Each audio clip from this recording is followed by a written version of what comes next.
Bonsoir à tous. Donc je vous remercie d'être venus aussi nombreux à cette 6e édition de la conférence Math en ville. Quelques points d'organisation. À la fin de la conférence, vous aurez la possibilité de poser des questions à l'orateur avec 2 micros qui circuleront, l'un ici et l'autre au 2e étage. Donc les conférences Math en ville sont organisées depuis 6 ans par l'Institut Fourier.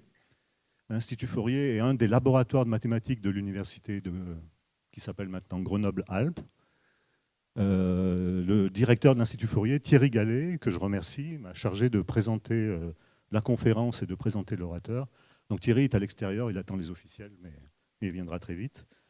Alors cette manifestation est organisée par un laboratoire avec des personnels qui mouillent la chemise pour que ça fonctionne. Moi aussi, je vais la mouiller ce soir parce qu'il fait très chaud. Donc je voudrais remercier le personnel de l'Institut Fourier, donc Céline Deleval qui est responsable administrative, Ariane Roland qui est la chef du service information scientifique et technique, et puis Fanny Bastien et Pauline Martinet. Donc Fanny Bastien est la jeune fille qui se trouve à la caméra là-bas, et Pauline se trouve à la caméra mais tout au fond, ce qui signifie que la conférence est enregistrée. Et elle sera disponible sur le site web de l'Institut Fourier, la chaîne YouTube de l'Institut Fourier. Donc c'est très facile à trouver en utilisant Internet. Donc l'Institut Fourier est un des laboratoires de mathématiques de l'université. C'est plutôt un laboratoire tourné vers les mathématiques fondamentales. L'université est une très jeune université, elle a moins de 6 mois. Elle s'appelle maintenant Université Grenoble-Alpes et elle est le fruit de la fusion entre les 3 anciennes universités grenobloises. Donc, elle sera représentée ce soir par son vice-président recherche, Éric Saint-Amand, que je remercie en son absence, il doit être en train d'arriver, et par le directeur exécutif de l'initiative d'excellence, Yacine Lacnèche. Et nous avons été aidés également par la délégation Alpes du CNRS, dont le service communication a fait ces très beaux flyers, qui doivent beaucoup à la photogénie de l'orateur de ce soir. Comme d'habitude, nous sommes... voilà les officiels, Eric, Yacine et Thierry, bonjour. Je vous ai déjà présenté, désolé. Comme d'habitude, nous devons beaucoup à la mairie de Grenoble, qui nous offre chaque année la gratuité de la salle que nous utilisons, ce qui permet de rendre gratuite cette conférence. Le théâtre, donc... Nous avons été accueillis dans ce théâtre de manière remarquable par tout le personnel. C'est une opération avec le théâtre qui a commencé l'année dernière exactement, au mois de juin ou fin mai, je ne me souviens plus exactement. Et nous avons été accueillis et toute la régie s'est occupée de nous avec beaucoup de gentillesse. Donc je les remercie vivement ce soir. Et je termine les remerciements par un collègue professeur au lycée Champollion, Laurent Bonavero, qui doit se trouver quelque part parmi ses élèves. T'es où, Laurent? Ouais.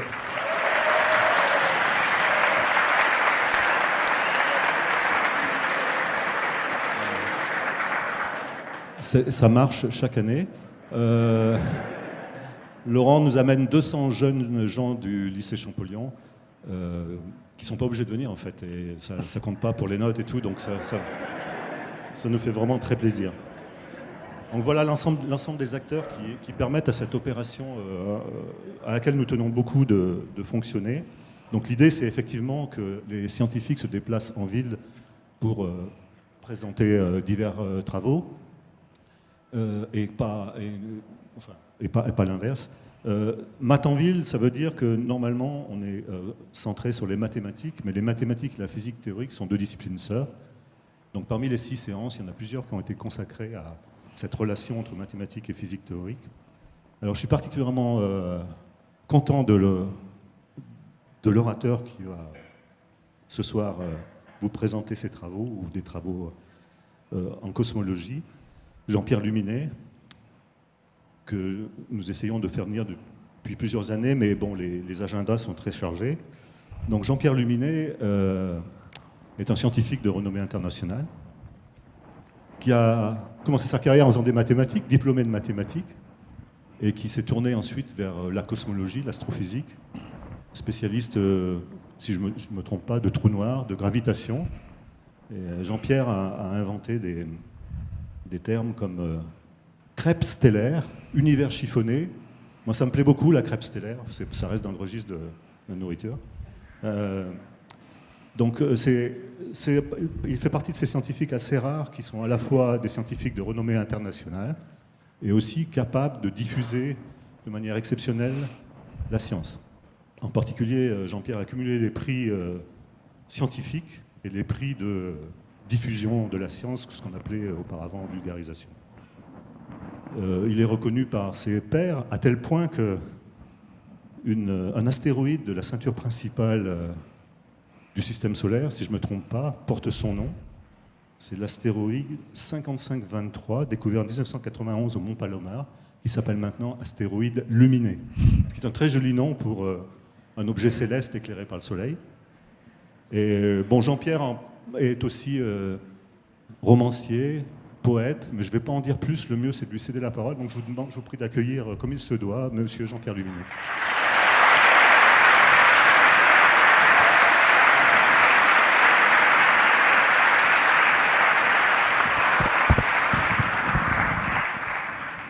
Merci Gérard. Merci à vous d'être venus aussi nombreux, cela me réjouit fort de voir que la culture scientifique occupe une place importante dans l'espace public. Et je suis vraiment très à la fois heureux et honoré de donner cette conférence à Matanville 2016, qui plus est sur un de mes sujets de prédilection, puisque je vais vous parler de la forme de l'espace. De fait, je devrais plutôt dû parler des formes de l'espace, parce que nous allons parcourir ensemble, en fait, les différents modèles mathématiques et géométriques qui permettent de décrire l'espace sur différentes échelles de grandeur, depuis le très petit jusqu'au très grand. Un sujet donc, effectivement, à l'interface entre les mathématiques, essentiellement la géométrie, et la topologie, et la physique fondamentale. Mais avant de faire ce parcours, replongeons-nous dans le passé assez lointain, à l'aube de la science, dans le monde grec.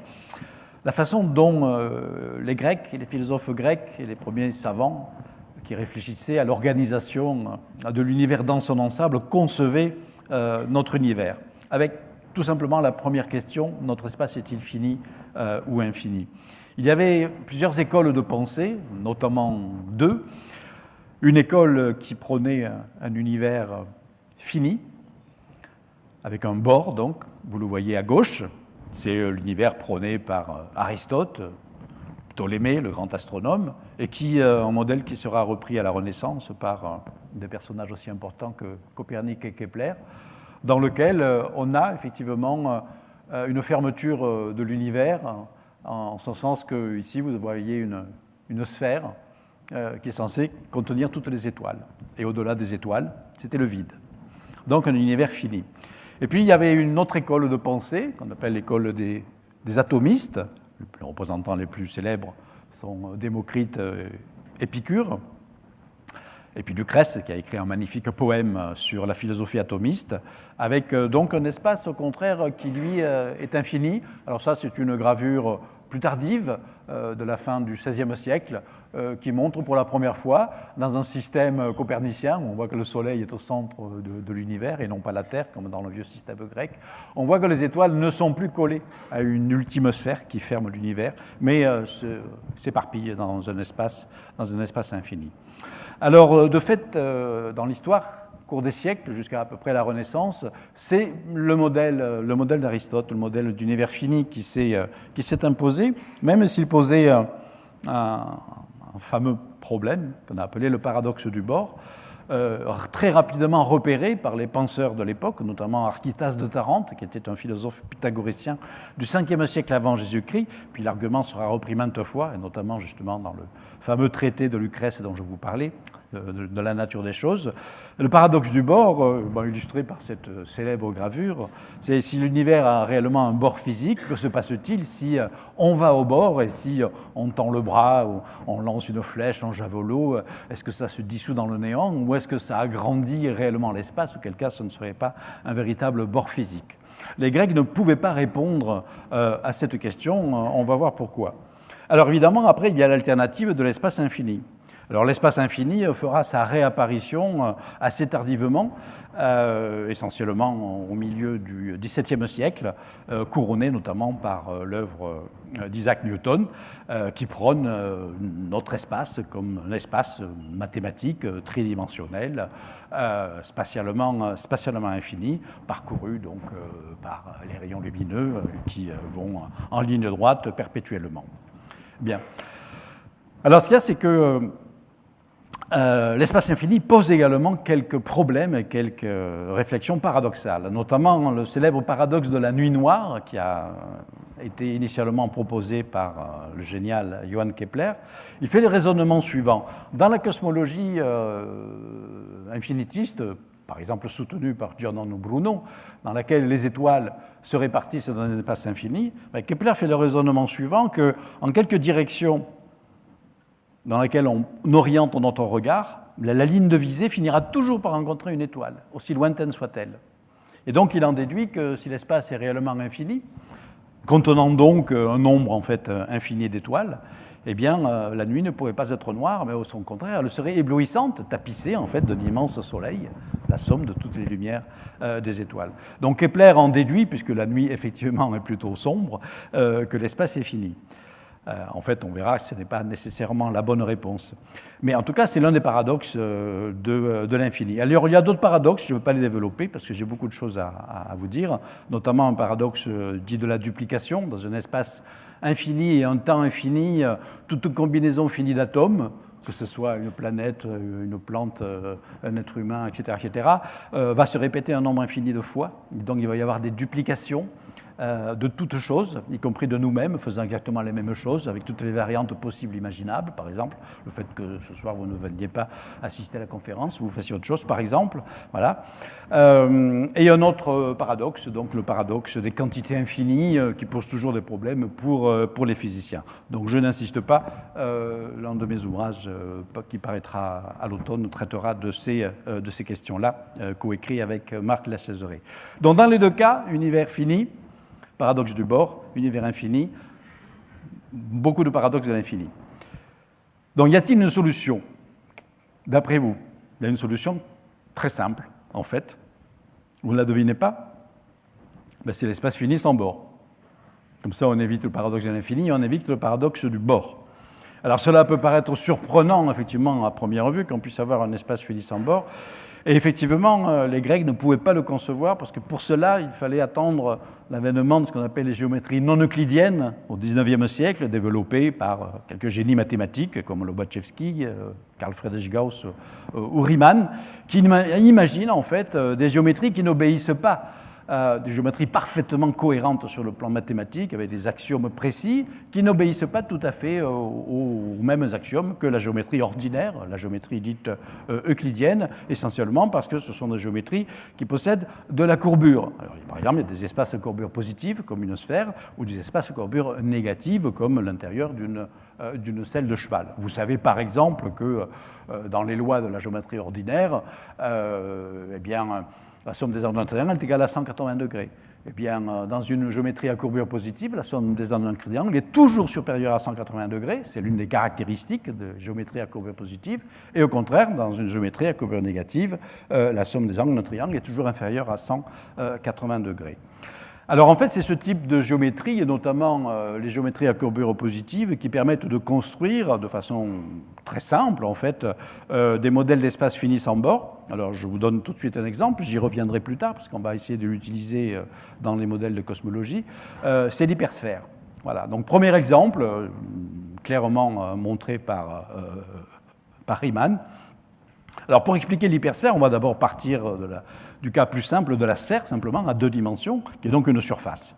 Donc vous êtes d'accord avec moi, évidemment, que la surface d'une sphère, c'est un espace réduit certes à 2 dimensions, mais c'est un espace dont on peut décrire intrinsèquement toutes les propriétés géométriques. C'est un espace fini, puisque les lignes droites sont, c'est-à-dire les géodésiques, comme on les appelle, sont des grands cercles, hein, donc qui ont une longueur finie, la superficie évidemment est finie, et il n'y a pas de bord, évidemment, il n'y a pas de limite qui interrompt ces lignes droites. Donc on est bien dans une surface finie sans bord. On le voit encore mieux avec cette représentation qui nous sera utile pour parler de l'hypersphère sans avoir besoin d'écrire des équations. Ça s'appelle une projection polaire. Donc on voit ici les deux hémisphères, par exemple de notre planète Terre, qui a une très bonne approximation à peu près une sphère. Donc on est bien la somme des disques à une superficie finie, hein, voilà. Et puis donc, si on part effectivement du pôle Nord, la ligne droite, c'est un méridien. On trouve bien dans cette projection que le fait que c'est une ligne droite. Lorsqu'on arrive à l'équateur, l'équateur n'est qu'une ligne de coordonnées qui sépare les deux hémisphères. C'est pas un vrai bord. Donc on est là, c'est le même point, parce qu'en fait les bords, les équateurs sont les mêmes évidemment des deux côtés des deux hémisphères. Et donc on continue notre chemin, et toujours en ligne droite, sans faire demi-tour.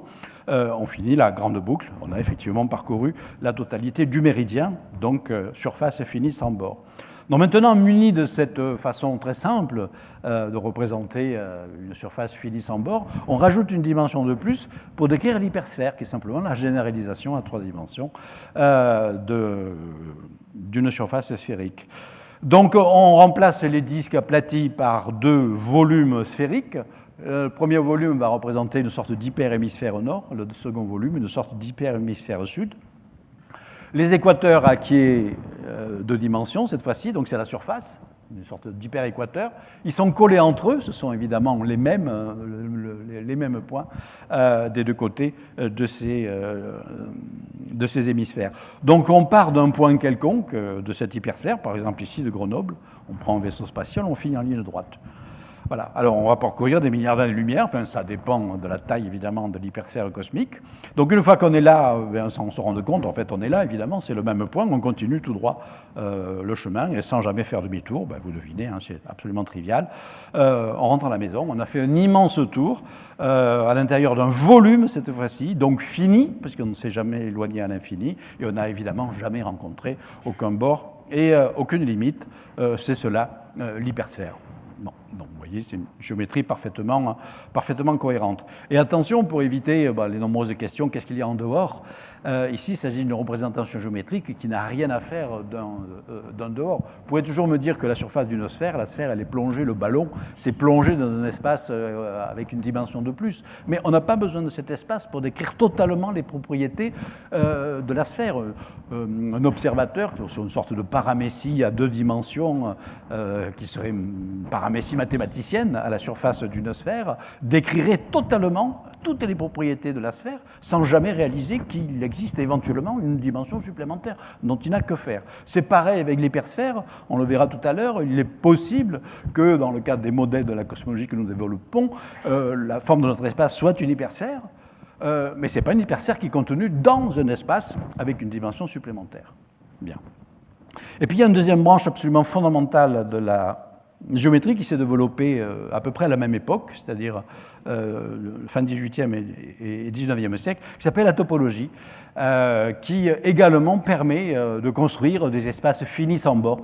J'y reviendrai un peu plus en détail par la suite, qui sont plus compliqués mais plus intéressants finalement que l'hypersphère. Dans cet exemple très très simple, vous prenez une feuille de papier, vous en coupez un bout, vous collez, pour éliminer les bords, vous collez 2 morceaux, vous en faites donc un cylindre, il reste encore éventuellement 2 bords, vous les collez entre eux et vous faites ce qu'on appelle un tore au plat, et vous voyez qu'en fait le théorème de Pythagore est parfaitement vérifié dans ces 3 cas de figure. Donc on a un espace, une surface qui est localement ressemble au plan euclidien, parce que ça a toutes les propriétés métriques, mais globalement c'est complètement différent. C'est une surface également qui est finie, sans bord. Bien. Alors voilà un petit peu ce bref parcours dans l'histoire des mathématiques, et alors appliqué pour décrire justement donc la forme de l'univers. Moi j'ai trouvé ces 2 citations qui montrent bien le contraste et le passage entre le fait que chez Kant, par exemple, Kant ne connaît que la géométrie euclidienne et donc il pense qu'aucune observation, comme il le dit, ne pourra confirmer en fait la thèse de la cosmologie rationnelle, c'est-à-dire en fait le fait que l'espace soit fini ou infini, puisqu'il pense que toute expérience à ce sujet est absolument impossible. Tandis que Einstein, en 1921, écrit clairement que finalement la question de savoir si le monde est spatialement fini, ça a un sens réellement en géométrie, grâce aux géométries riemanniennes, et donc il anticipe même que l'astronomie puisse trouver éventuellement une réponse à cette question. comme on le verra, effectivement, on a des éléments de réponse. Bien. Alors ça, ce n'est que le tout début de l'histoire. Maintenant, passons à ce que je vous disais. On va explorer finalement les différents niveaux auxquels on peut faire appel pour décrire la forme de l'espace. Alors, dans la plupart des situations, dans la vie de tous les jours, et donc dans le cadre de ce qu'on appelle la physique classique, la mécanique classique, et même dans le cadre de la relativité restreinte de Einstein, on suppose que nous sommes dans un espace, ou un espace-temps, si c'est la relativité restreinte, qui est en fait très simple, c'est un espace euclidien.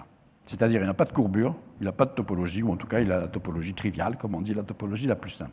Bon, ce n'est pas de cet espace-là dont je veux vous parler, même si, je répète, dans la vie de tous les jours, ça marche extraordinairement bien pour donc l'essentiel de la physique.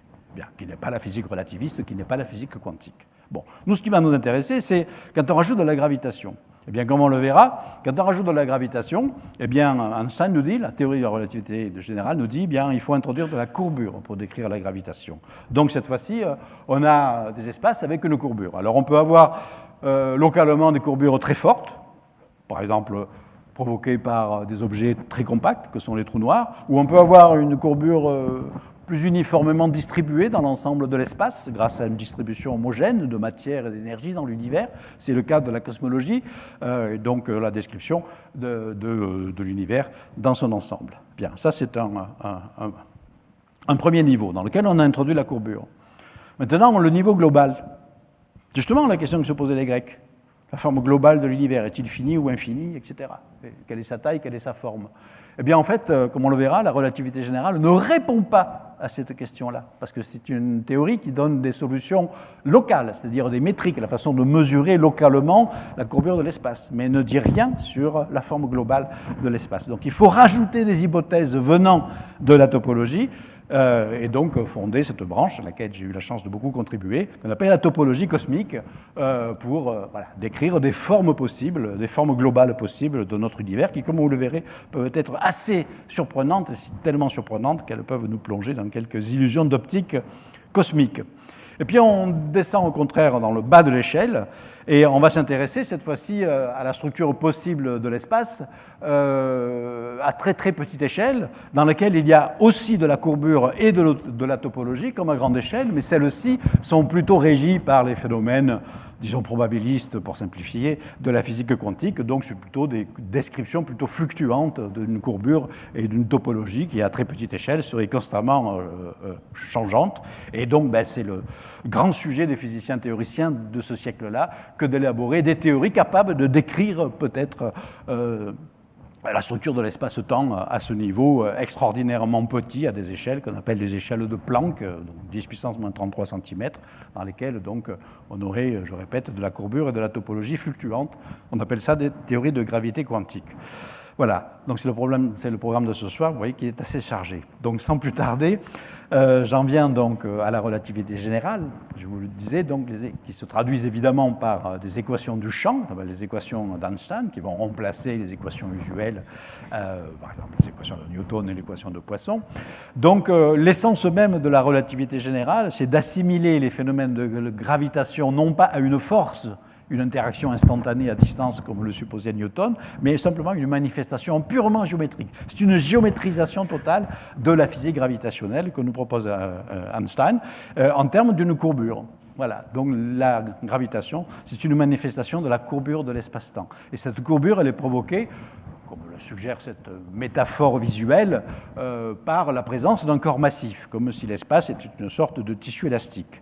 Donc, plus sérieusement, les équations d'Einstein égalent deux termes. Bon, ce sont des objets géométriques qu'on appelle des tenseurs, qui ressemblent grosso modo à des sortes de matrices 4-4, avec donc 16 composantes. Même s'il n'y en a que 10 d'indépendantes, peu importe. Dans le premier tenseur, à gauche, vous avez toute l'information sur la géométrie locale de l'espace et du temps, toutes les propriétés de courbure, tout un ensemble de choses.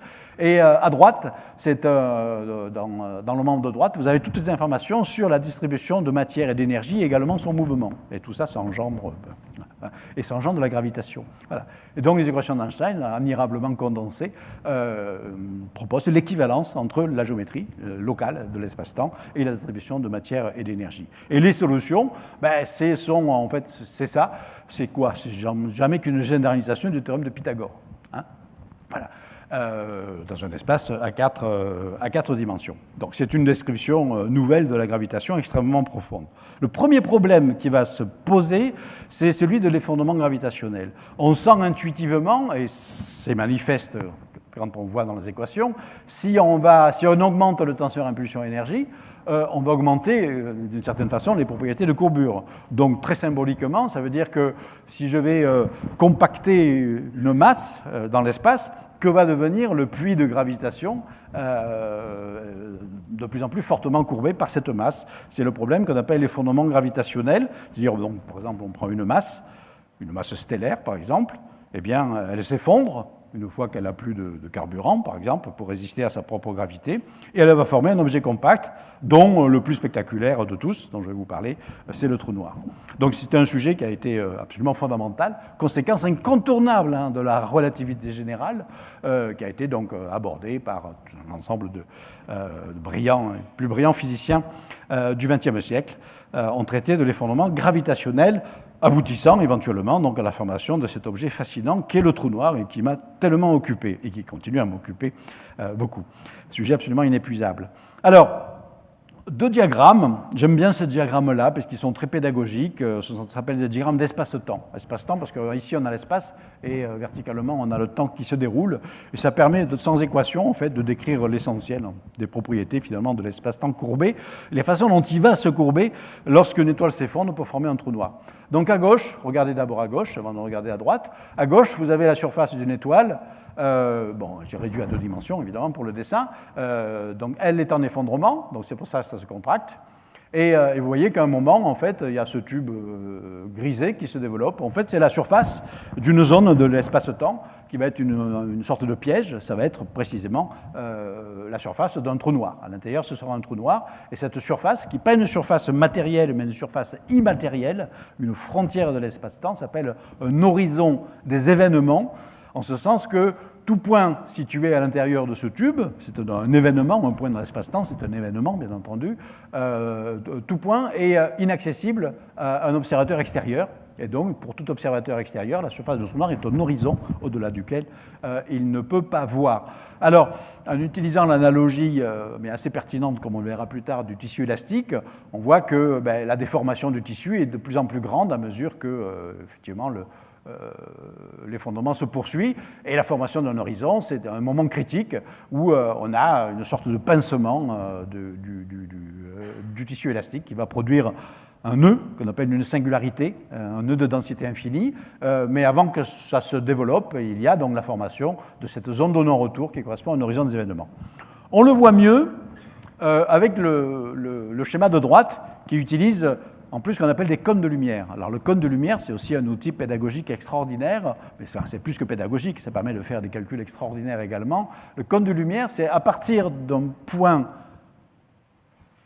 d'un événement de l'espace-temps, toutes les trajectoires possibles, à la fois des rayons lumineux et des particules, sont astreintes à circuler, non pas n'importe où, parce qu'il y a tout simplement la loi de la limitation de la vitesse de la lumière. On ne peut pas aller plus vite que la lumière.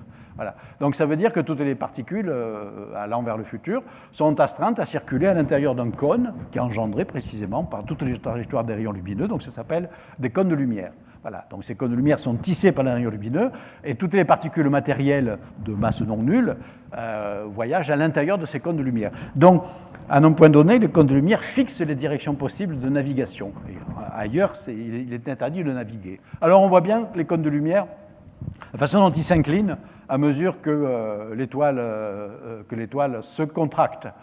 Alors regardons ce qui se passe, vraiment avec cette description, on comprend tous les effets relativistes de distorsion de l'espace, du temps, etc. Ici, vous avez ce qu'on appelle la ligne d'univers d'un observateur extérieur au trou noir qui, par exemple, a une orbite circulaire autour. Donc il est à distance constante du trou noir, donc c'est pour ça que la ligne est absolument verticale et parallèle, ici, à distance constante. Voilà. Donc lui, il va recevoir des signaux qui sont émis à la surface de l'étoile. Par exemple, on a mis une balise qui émet un signal lumineux à intervalles réguliers, par exemple chaque seconde. Voilà. Alors, chaque seconde en vrai temps, c'est-à-dire le temps propre lié à donc, le temps mesuré par une horloge qui serait à la surface de l'étoile. Donc chaque seconde de temps propre, il y a un rayon lumineux qui sort. Et qu'est-ce qu'on voit? Eh bien, on voit qu'à la réception, les intervalles ne sont pas du tout égaux. Les intervalles de réception ne sont pas égaux aux intervalles d'émission parce que, précisément, le champ gravitationnel devient de plus en plus puissant et courbe davantage les rayons lumineux. Et un ensemble de phénomènes complexes produit finalement une sorte de gel temporel qui fait que, précisément, on va redéfinir très précisément l'horizon des événements, le moment où le cône de lumière a entièrement basculé vers l'intérieur, de sorte que même le rayon lumineux, ici, ne peut plus sortir, ne peut plus atteindre un quelconque astronome lointain. Et donc, toutes les trajectoires vont être focalisées vers l'intérieur du trou noir. Alors, je vais vous montrer maintenant, ce sera très visuel, la façon dont un trou noir, responsable donc évidemment de distorsions spectaculaires de l'espace et du temps, distord précisément la forme de l'espace, ou en tout cas la vision que l'on peut avoir de l'espace. Alors d'abord autour de lui, ensuite derrière lui, et puis après on va essayer de plonger ensemble dans un trou noir pour voir comment l'espace est déformé à l'intérieur. Alors autour de lui, alors imaginons un objet sphérique entouré d'un disque de matière circulaire, par exemple Saturne, voilà, la planète Saturne. On voit Saturne de cette façon-là parce que l'espace-temps du système solaire est extrêmement peu courbé, donc l'approximation ordinaire d'espace-temps plat euclidien est très bonne.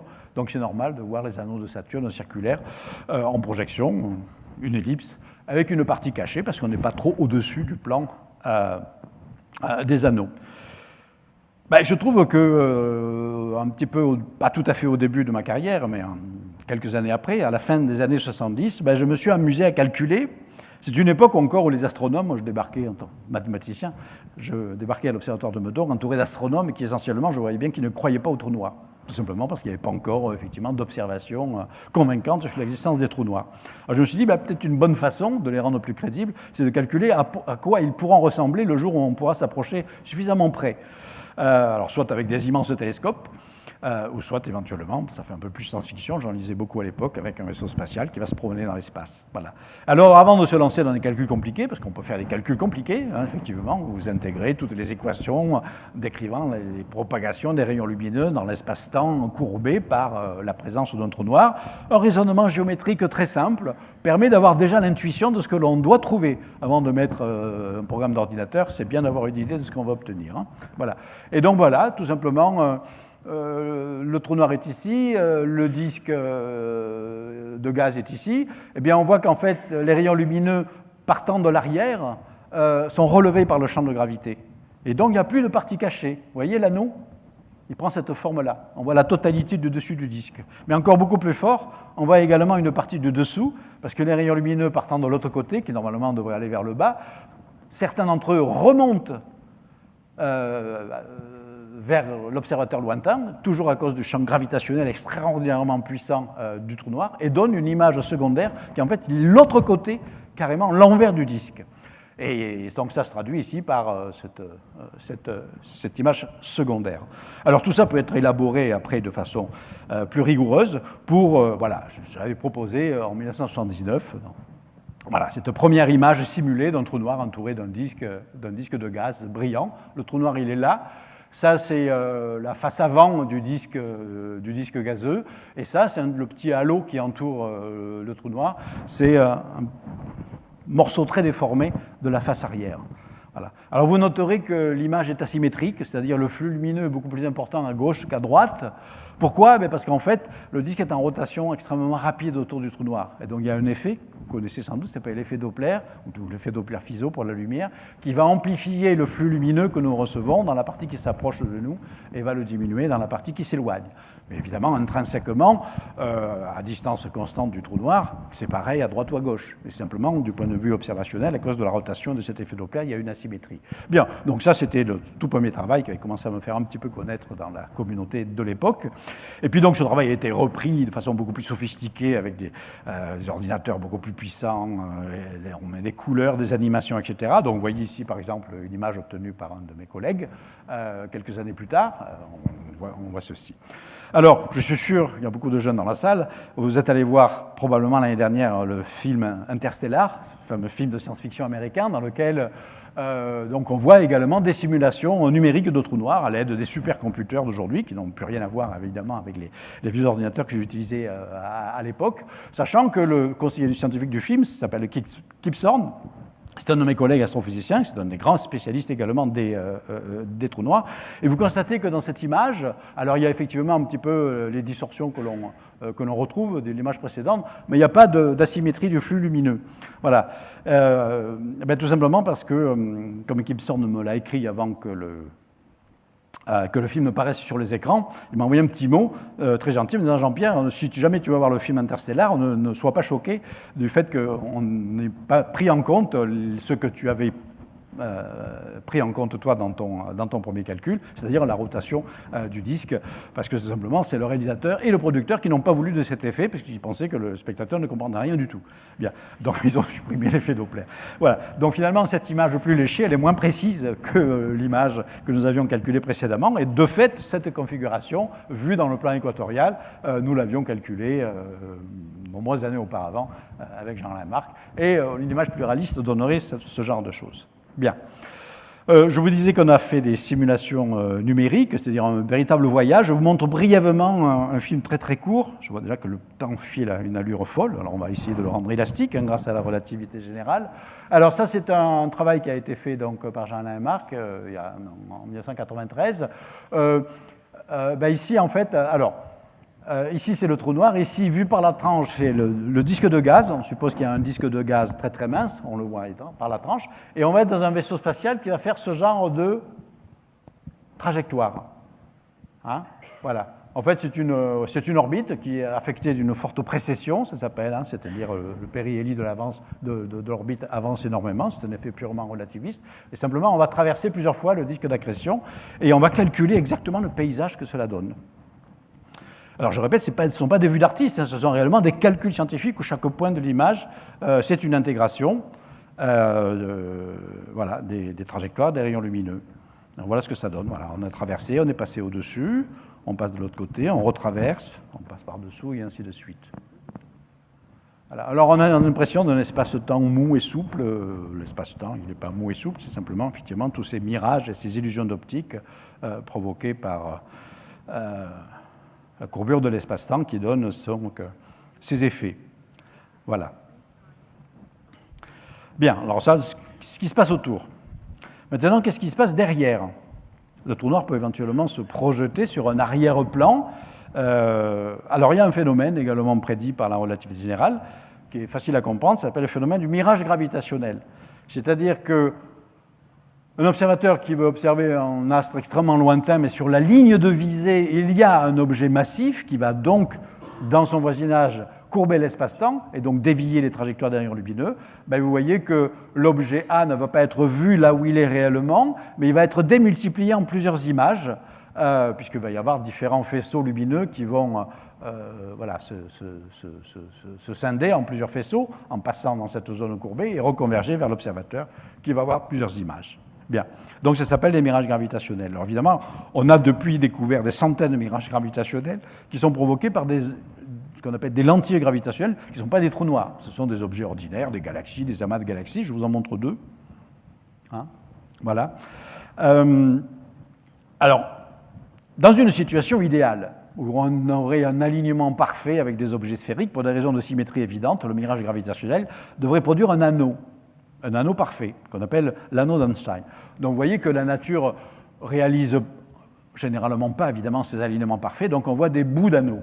Donc dans ce mirage gravitationnel, qu'on appelle la croix d'Einstein, la lentille gravitationnelle, c'est ça, c'est-à-dire c'est une galaxie qui est sur la ligne de visée d'une galaxie qui est derrière celle-là, mais que l'on voit en 4 exemplaires. Ce sont 4 bouts de l'anneau d'Einstein.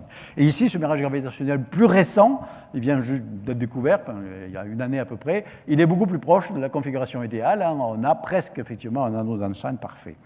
Alors pour l'instant, on observe ces mirages gravitationnels dus à des lentilles gravitationnelles très très grosses. Donc on a la résolution télescopique suffisante pour les observer. Maintenant, un trou noir, le trou noir, il est tellement compacté qu'on n'a actuellement pas du tout la résolution télescopique pour observer des mirages gravitationnels provoqués par des trous noirs.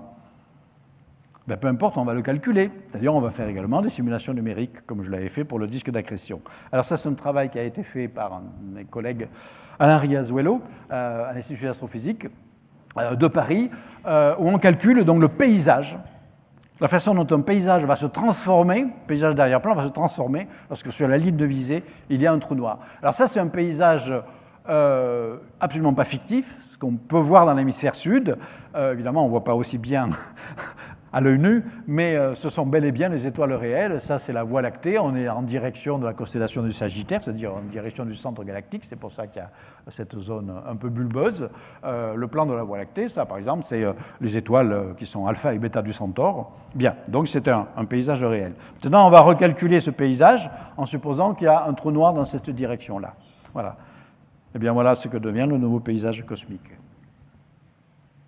Alors on voit dans le voisinage du trou noir l'image de la Voie lactée est effectivement courbée, mais ce qui est plus intéressant, c'est cette image secondaire où on voit une Voie lactée tout entière, c'est-à-dire pas seulement le petit bout de la Voie lactée qui est dans le champ de vue, mais la Voie lactée qui fait tout le tour du ciel, qui se retrouve ici dupliquée et extrêmement déformée. Tout simplement parce que l'anneau d'Einstein théorique associé à ce trou noir, il est là. Et ça veut dire qu'à l'intérieur de l'anneau d'Einstein, tout l'univers extérieur est dupliqué. Donc c'est pour ça, pas seulement ce qui est dans le champ de vue, mais la voûte céleste tout entière. Et c'est pour ça qu'on trouve donc la Voie lactée tout entière qui fait le tour du trou noir. Et chaque étoile ici a son analogue à l'intérieur.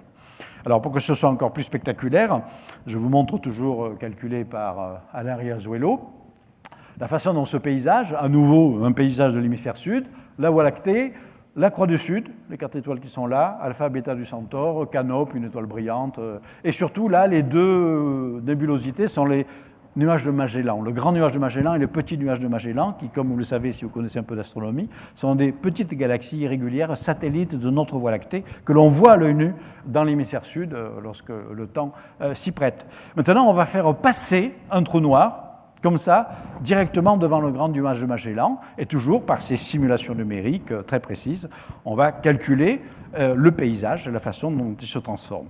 Voilà. Alors, je vous montre quelque chose qui n'est absolument pas le résultat de ces calculs, ça vous montre ce qu'est capable de faire la communication à la NASA, c'est-à-dire un truc absolument calamiteux qui n'a absolument rien à voir avec la réalité. Voilà, ça s'appelle donc une vue d'artiste qui ne tient absolument pas compte d'aucun effet relativiste. Donc voilà le bon film, c'est celui-là. D'abord, c'est beaucoup plus joli, puis surtout, c'est beaucoup plus juste.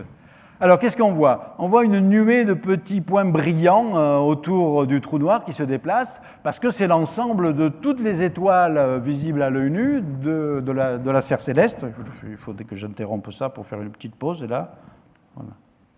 Oui, voilà. L'ensemble de la sphère céleste qui est dupliqué. Donc il y a 2 à 3 000 petits points brillants, qui sont les 2 à 3 000 étoiles, disons, jusqu'à la 4e grandeur que l'on peut voir à l'œil nu.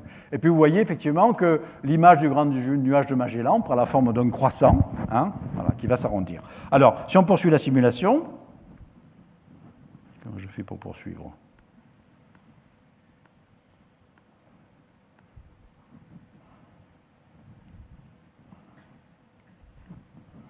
Ah, mon ordinateur se met à ramer, je n'aurais pas dû l'interrompre.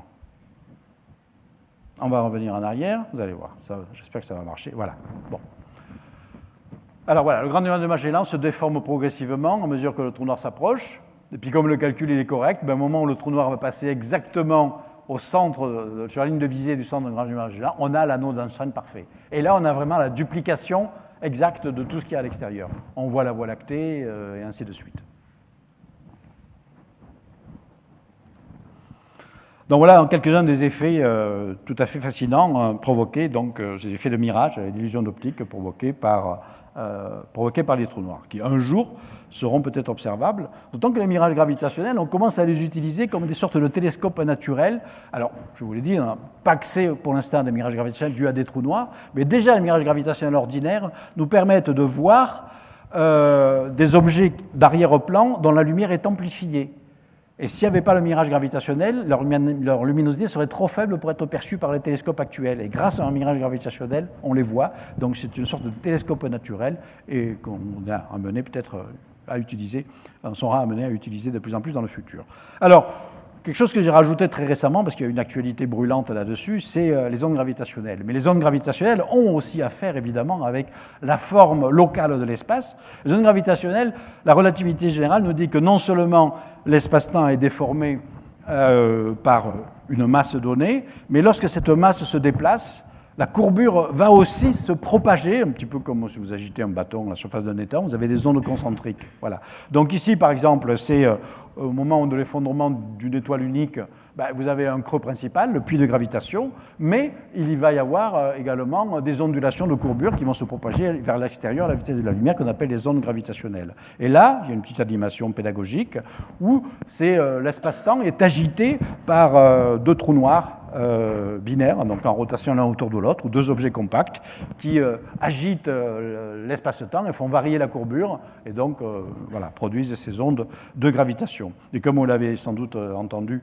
dans la presse, grâce à deux détecteurs extraordinairement sensibles, les machines les plus incroyables jusqu'à présent construites par l'homme, ces interféromètres qui sont aux États-Unis, les ondes gravitationnelles qui avaient été prédites en mars de 1916 par Einstein ont été trouvées exactement un siècle plus tard, avec notamment deux événements qui correspondent en fait à des fusions de trous noirs.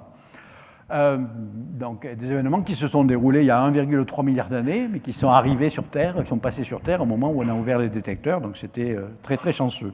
Alors voici un petit peu également une simulation numérique qui montre un petit peu comment le système de deux trous noirs agite l'espace-temps, produit ces mirages incroyables. Vous voyez toutes ces étoiles qui semblent partir dans tous les sens, c'est juste le mirage gravitationnel produit. Le système perd de l'énergie par onde gravitationnelle, et puis donc ils se rapprochent, et les deux trous noirs vont fusionner en un seul. Voilà. Et une fois fusionnés, ça s'établit dans une configuration d'équilibre, et le train d'onde gravitationnelle est passé.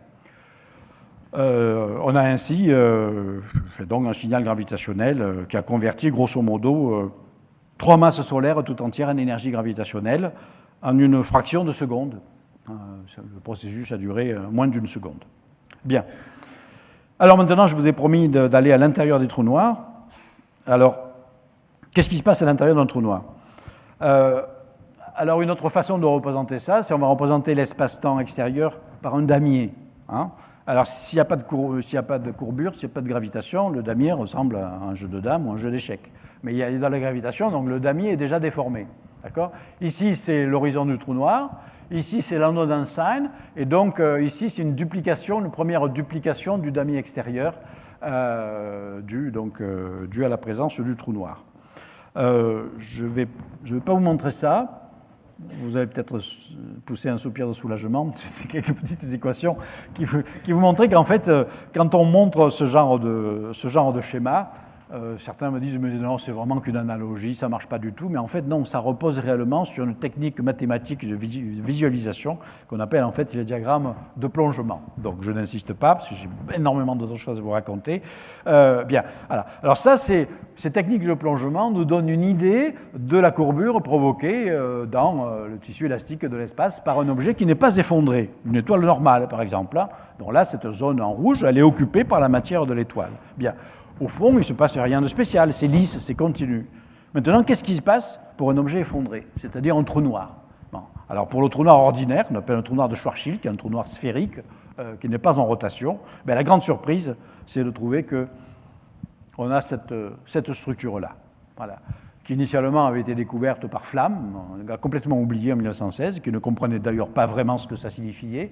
Et puis ça a été repris en 1935 par Einstein et Rosen, qui ont appelé cette structure étrange un pont d'Einstein-Rosen. Et comme vous le savez sans doute, ça a été repris plus tard par John Wheeler pour décrire ce qu'on appelle des trous de verre. Alors cela suggère que, en fait, lorsque vous avez un trou noir, ces diagrammes de plongement vous disent que le puits de gravitation qui se forme n'est pas forcément bouché par un nœud, une singularité qui arrête tout, mais au contraire peut en fait être une sorte de connexion entre deux régions distinctes de l'espace et le temps, même éventuellement dans des modèles de multivers, dont je dirai un mot à la fin, dans des univers différents. Voilà, ce seraient donc des passages possibles pour aller de A à B.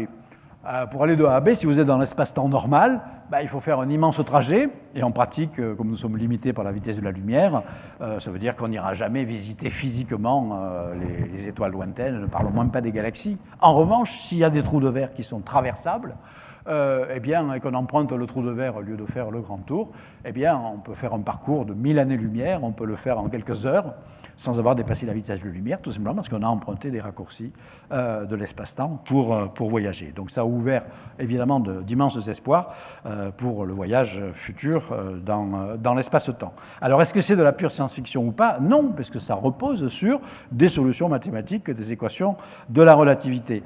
Alors qu'est-ce qui se passe réellement? On va donc plonger dans le trou de verre. Un calcul scientifique à nouveau, on va revenir sur un calcul scientifique, on va plonger dans le trou de verre d'un trou noir qui ne tourne pas. Le film, il est un peu rapide parce que c'est en temps réel et on a pris un petit trou noir. Donc ça dure à peine une seconde. Il aurait fallu que je prenne un gros trou noir pour que ça dure quelques minutes. Donc, alors ça donne ça, est-ce que ça va marcher? Regardez bien. Vous n'avez rien vu, hein? Bon, je vais essayer de revenir même moi, je n'ai rien vu. Je vais essayer de revenir au début. Comment je fais pour revenir au début? Non, c'est pas ça. Alors, ça c'est encore une technique que je ne maîtrise pas bien. Le pas à pas. Tout à l'heure ça marchait. Flûte alors, j'ai essayé avant que... Bon, bref, je ne vais pas perdre de temps. Bon. Ce qui s'est passé, c'est qu'on a essayé de traverser le trou de verre et à un moment c'est devenu tout noir au centre du trou de verre parce qu'en fait on a été écrasé par une singularité. C'est-à-dire que le trou de verre s'est bouché du seul fait que nous soyons rentrés dedans. Voilà. Et effectivement, dans les situations simples, malheureusement, le trou de verre n'est pas ouvert, il est fermé. Voilà. Par exemple, l'effondrement sphérique d'une étoile produit réellement un pincement et ne produit pas la structure bizarre de trou de verre dont je vous ai parlé. Voilà. Bon. Maintenant, y a-t-il un espoir de configuration où il existe des trous de verre ouverts? Oui, il y a un espoir théorique pour l'instant, c'est les trous noirs qui sont en rotation. Or, les trous noirs, normalement, ils sont en rotation, comme tout objet. Un trou noir en rotation a une structure beaucoup plus compliquée, ça s'appelle un trou noir de Kerr, beaucoup plus complexe, notamment parce que la singularité centrale, c'est plus un point qui bouche l'espace-temps, c'est la forme d'un anneau. Et donc, vous pouvez calculer des trajectoires qui évitent la singularité. Par exemple, vous pouvez survoler l'anneau, ou carrément, vous pouvez passer à travers l'anneau, sans toucher la partie rouge, qui est des nœuds de courbure infinie, où là, vous seriez détruit. Vous pouvez éviter réellement la singularité. Et donc, ces diagrammes, qui sont un petit peu compliqués, mais qui donnent plein d'informations absolument passionnantes sur les possibilités de navigation dans un trou noir, vous disent que les courbes rouges sont tout à fait permises. Donc, par exemple, cette courbe-là, la courbe numéro B, elle part de notre univers à nous, l'univers extérieur, qui est réduit ici à un petit carré. Ça traverse l'horizon d'un trou noir, ça survole par en dessus l'anneau, la singularité qui est ici, et ça ressort, carrément. Oui, on peut ressortir d'un trou noir en rotation, sans violer les lois de la physique, et on ressort ici. Et ici, c'est soit le même univers, si on fait une identification topologique, ou soit c'est un autre univers. Voilà. Alors vous voyez effectivement donc, ces possibilités très complexes du voyage spatial et temporel, utilisant donc les trous de verre. Bon, c'est évidemment une question non encore résolue.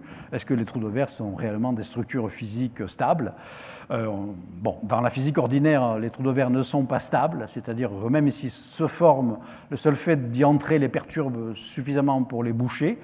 Mais évidemment, comme les physiciens théoriciens ne sont jamais à court d'imagination, ils ont calculé des configurations, je reviens juste un petit peu en arrière, des configurations où en fait on injecte, on tapisse l'intérieur du trou de verre d'une forme d'énergie à pression négative qui va en quelque sorte empêcher les parois de se fermer et de s'effondrer gravitationnellement, et comme ça on peut passer sans encombre. Voilà.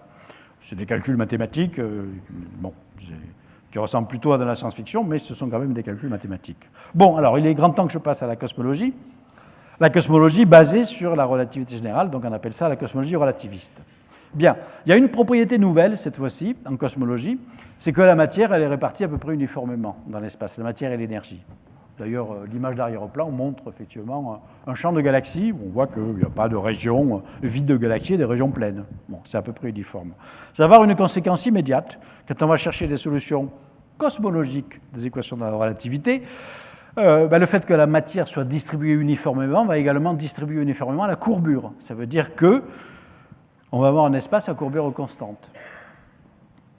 Alors du coup, cette courbure, soit elle va être positive, soit elle va être négative, ou soit elle va être nulle, cas très particulier entre les deux. Bien, voilà. Alors, on peut avoir donc un espace à courbure positive qui va être fini, et puis après, les espaces à courbure négative ou nulle, dans leur version les plus simples, j'y reviendrai, sont infinis, et puis on peut faire des variantes topologiques absolument passionnantes dans lesquelles ces espaces sont finis, sans avoir de bord évidemment toujours. Alors, en fait, la découverte capitale de la cosmologie relativiste, c'est pas seulement que la courbure de l'espace est constante à un moment donné, enfin, en tous les points de l'espace. Je dis, c'est pas constant au cours du temps, mais le signe ne change pas au cours du temps, mais la valeur de la courbure change au cours du temps, mais le signe ne change pas. Voilà. Donc, quand je dis courbure constante, c'est en tous les points de l'espace, en moyenne, la courbure est la même. Voilà. Mais la grande découverte, c'est que ce n'est pas que l'espace qui est courbé par la matière et l'énergie, c'est l'espace-temps. Donc, il y a la composante temporelle qui est affectée par la distribution de matière et d'énergie. Qu'est-ce que ça donne? Ça donne un univers dynamique. C'est ça la plus grande découverte, en fait, de la cosmologie relativiste. C'est que l'univers, il ne peut pas rester statique, comme l'avait pensé initialement Einstein et également De Sitter, mais comme l'ont découvert Friedman et Lemaître à la fin des années 1920, le tissu élastique de l'espace, dès lors qu'il est rempli d'une distribution homogène de matière et d'énergie, soit il est en expansion en chacun de ces points, soit il est en contraction. Bien. Alors cela permettait, comme vous le savez, d'expliquer notamment des observations astronomiques de l'époque qui suggéraient que les galaxies lointaines s'éloignaient toutes de nous, affectées d'une sorte de mouvement de fuite générale, et que Lemaître a interprété, le premier, comme en fait un pur effet d'expansion de l'espace. C'est l'espace qui sépare les objets entre eux, et donc qui nous fait penser que les galaxies s'éloignent. Alors de fait, les galaxies s'éloignent effectivement, mais ce n'est pas des vitesses propres de ces galaxies, c'est le tissu qui se dilate. Alors très généralement, on n'a pas forcément que des phases de dilatation, et ce qu'on appelle les solutions de Friedman-Lemaître, sur laquelle repose notre cosmologie standard d'aujourd'hui, découverte donc par Friedman et Lemaître à la fin des années 1920, ce sont en fait les trois solutions possibles en fait des équations d'Einstein. Ici on a le temps, ici on a l'espace. La première solution, c'est le fameux modèle d'univers fermé, où on a une expansion qui se ralentit, qui s'inverse et donne lieu à une contraction. Donc on a un univers fini à la fois dans l'espace mais également dans le temps, puisqu'il commence dans un Big Bang et il se termine dans un Big Crunch. On a une deuxième solution à expansion perpétuelle, mais avec une décélération, mais pas suffisante pour faire retomber. Donc on va avoir un univers qui va se diluer indéfiniment et tendre très lentement vers le zéro absolu. Et ici, on a une troisième solution, celle qui avait été déjà privilégiée par Lemaître, à l'encontre de tout ce que les gens pensaient à l'époque, un univers en expansion perpétuelle, mais avec une phase d'accélération. Donc ces solutions sont connues depuis maintenant 80 ans, et donc jusqu'à ces dernières années, il n'y avait pas d'observation astronomique suffisamment précise pour inférer quel pouvait être le futur de l'univers. Dans tous les cas de figure, quand on extrapole le passé, il y a forcément un début de l'expansion, qu'on appelle le Big Bang. Voilà. Eh bien, vous savez que les observations astronomiques nous permettent de remonter loin dans le passé de l'univers, en sondant l'espace de plus en plus profond, on remonte nécessairement dans le passé de l'univers. Et aujourd'hui, on a des observations de nature cosmologique qui nous font accéder quasiment à l'univers primordial. Pas tout à fait le Big Bang, mais un peu après le Big Bang, c'est-à-dire à peu près les conditions initiales. Et en fait, les équations qui gouvernent, les solutions de Friedman-Lemaître, les équations qui gouvernent ces courbes-là, c'est des équations qui sont assez simples, c'est des équations à peu près linéaires, c'est des solutions d'équations différentielles normales. C'est beaucoup moins compliqué que la plupart des équations de la physique, dans lesquelles il y a du chaos, des bifurcations, de l'imprévisibilité, etc., etc. Ici, on a un horizon de prédiction extrêmement lointain, c'est-à-dire un système quasi déterministe. Si vous connaissez assez bien les conditions initiales à quelques pourcents près, eh bien vous pouvez inférer réellement le futur à des milliards ou des dizaines de milliards d'années près, ce qui n'est évidemment pas le cas de la météo, comme vous le savez, par exemple. Bien. Eh bien, précisément, ces observations nous conduisent à observer un univers très très jeune, 400 000 ans après le Big Bang, ce n'est pas tout à fait les conditions initiales, mais on s'approche pas mal, à travers un vestige refroidi, en fait, de l'univers primitif, lorsqu'il était extrêmement chaud, et lorsqu'il a émis pour la première fois de la lumière. Cette lumière résiduelle existe toujours aujourd'hui, on la capte dans le domaine des micro-ondes, ça s'appelle le rayonnement fossile, et on a aujourd'hui des instruments extraordinairement sensibles qui font une cartographie complète de ce rayonnement fossile et qui nous donnent des informations extraordinaires sur la distribution, les légères, ce qu'on appelle les anisotropies, c'est-à-dire les petits grains de lumière, les variations d'intensité de ce rayonnement fossile en chaque point de l'espace. Alors, puisque je suis en train de vous parler de forme de l'univers, pour éviter toute confusion, ne me demandez pas ce qu'il y a à l'extérieur de ça. Ce n'est qu'une carte, de la même façon que dans la projection dite R égale equal area, on fait une carte du planisphère terrestre sous cette forme-là, on fait une carte de planisphère céleste. Le rayonnement fossile nous parvient de la frontière de l'univers observable, qui est une gigantesque sphère qui nous entoure, d'un rayon d'environ 50 milliards d'années de lumière. Donc on aplatit ces deux cartes, c'est pour ça qu'on a donc ce genre de choses. Bien.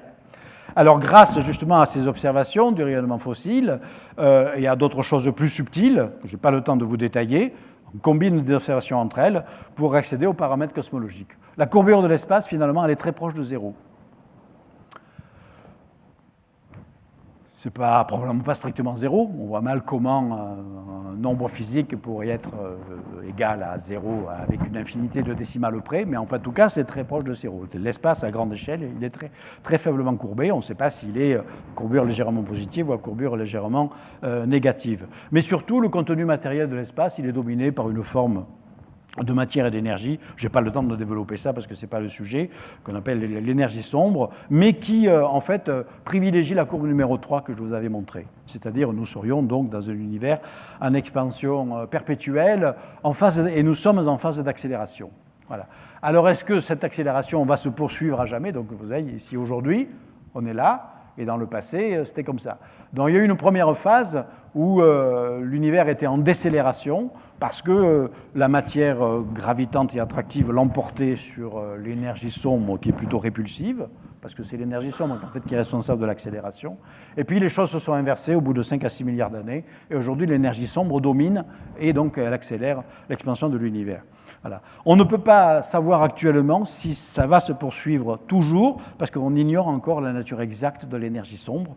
Il y a à peu près autant de modèles d'énergie sombre que de chercheurs qui travaillent dessus. Et donc, si vous regrettez l'idée du Big Crunch, rassurez-vous, il y a des modèles d'énergie sombre qui prédisent qu'on peut avoir un Big Crunch, disant que l'énergie sombre, dans le futur, peut redécroître et à nouveau la matière l'emporter et faire effondrer l'univers. Voilà.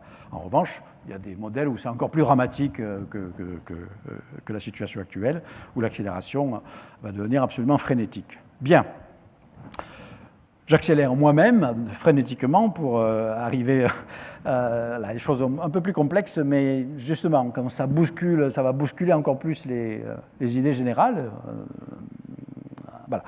C'est le rapport entre la forme locale et la forme globale. C'est-à-dire finalement la géométrie locale de l'espace-temps, qui est décrite, comme je le disais, par les équations d'Einstein, qui vous donnent des métriques, c'est-à-dire des sortes de théorèmes de Pythagore qui vont vous dire localement comment on va mesurer les grandeurs d'un espace localement courbé. Et la topologie, c'est la topologie qui va vous donner les propriétés globales de l'espace. Voilà.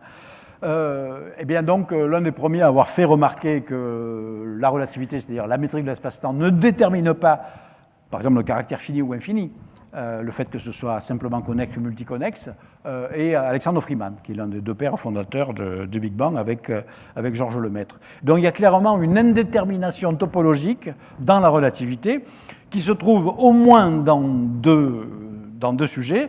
Celui-là, je l'ai brièvement parlé, la structure très complexe de l'espace-temps engendré par un trou noir en rotation.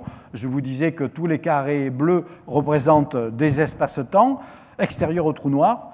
Ces espaces-temps, on peut indifféremment, sans changer les équations du tout de la relativité générale, on peut soit supposer qu'ils sont différents du nôtre, ou soit supposer que c'est exactement les mêmes que le nôtre.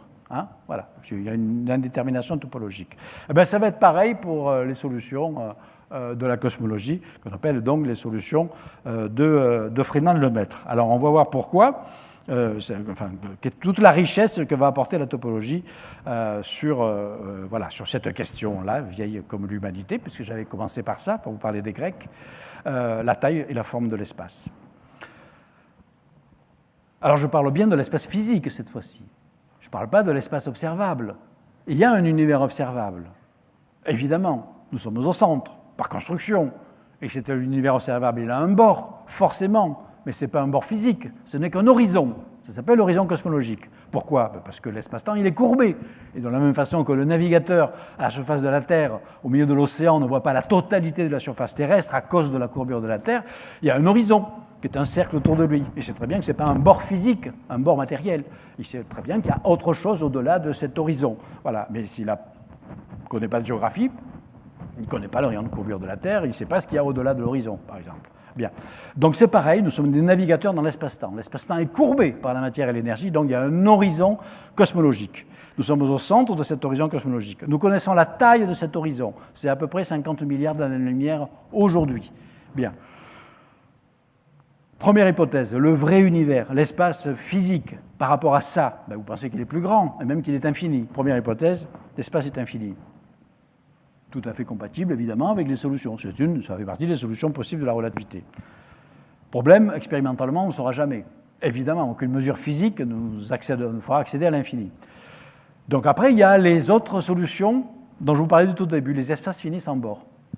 Donc deuxième solution possible, l'espace est en fait fini, sans bord bien entendu, mais il est plus grand que l'univers visible. Alors s'il est, par exemple, l'univers sphère, avec un gigantesque rayon de courbure, beaucoup plus grand que le rayon de l'univers observable. Eh bien, si c'est trop grand, on n'aura pas de trace de cette finitude dans la partie observable dans laquelle nous sommes, on ne le saura jamais.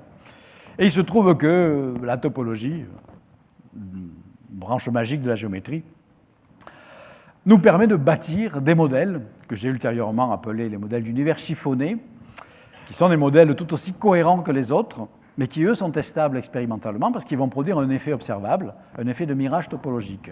En effet, ce serait un modèle dans lequel l'espace fini sans bord est carrément plus petit que l'espace observé. Alors je me souviens quand j'avais commencé à proposer ça, on me prenait un petit peu pour un fou, parce qu'en général, on a tendance à penser que le réel est beaucoup plus vaste que la partie que l'on observe. Là, c'est un petit peu un renversement de point de vue, où on aurait une sorte de redondance, en fait. C'est-à-dire que, en fait, certains objets que l'on croirait lointains ne sont que des images démultipliées, des images fantômes, dues à la forme, à la topologie très compliquée de l'espace qui créerait cette illusion d'optique. Alors, pour donner un peu plus de corps à ça, je reprends un deuxième exemple, dont j'ai brièvement parlé tout au début, d'espace fini sans bord, une surface finie sans bord, qui est le tore plat. J'ai dit, on part d'une feuille de papier qui a des bords, pour les éliminer, on les colle entre eux, on fait la surface d'une chambre à air.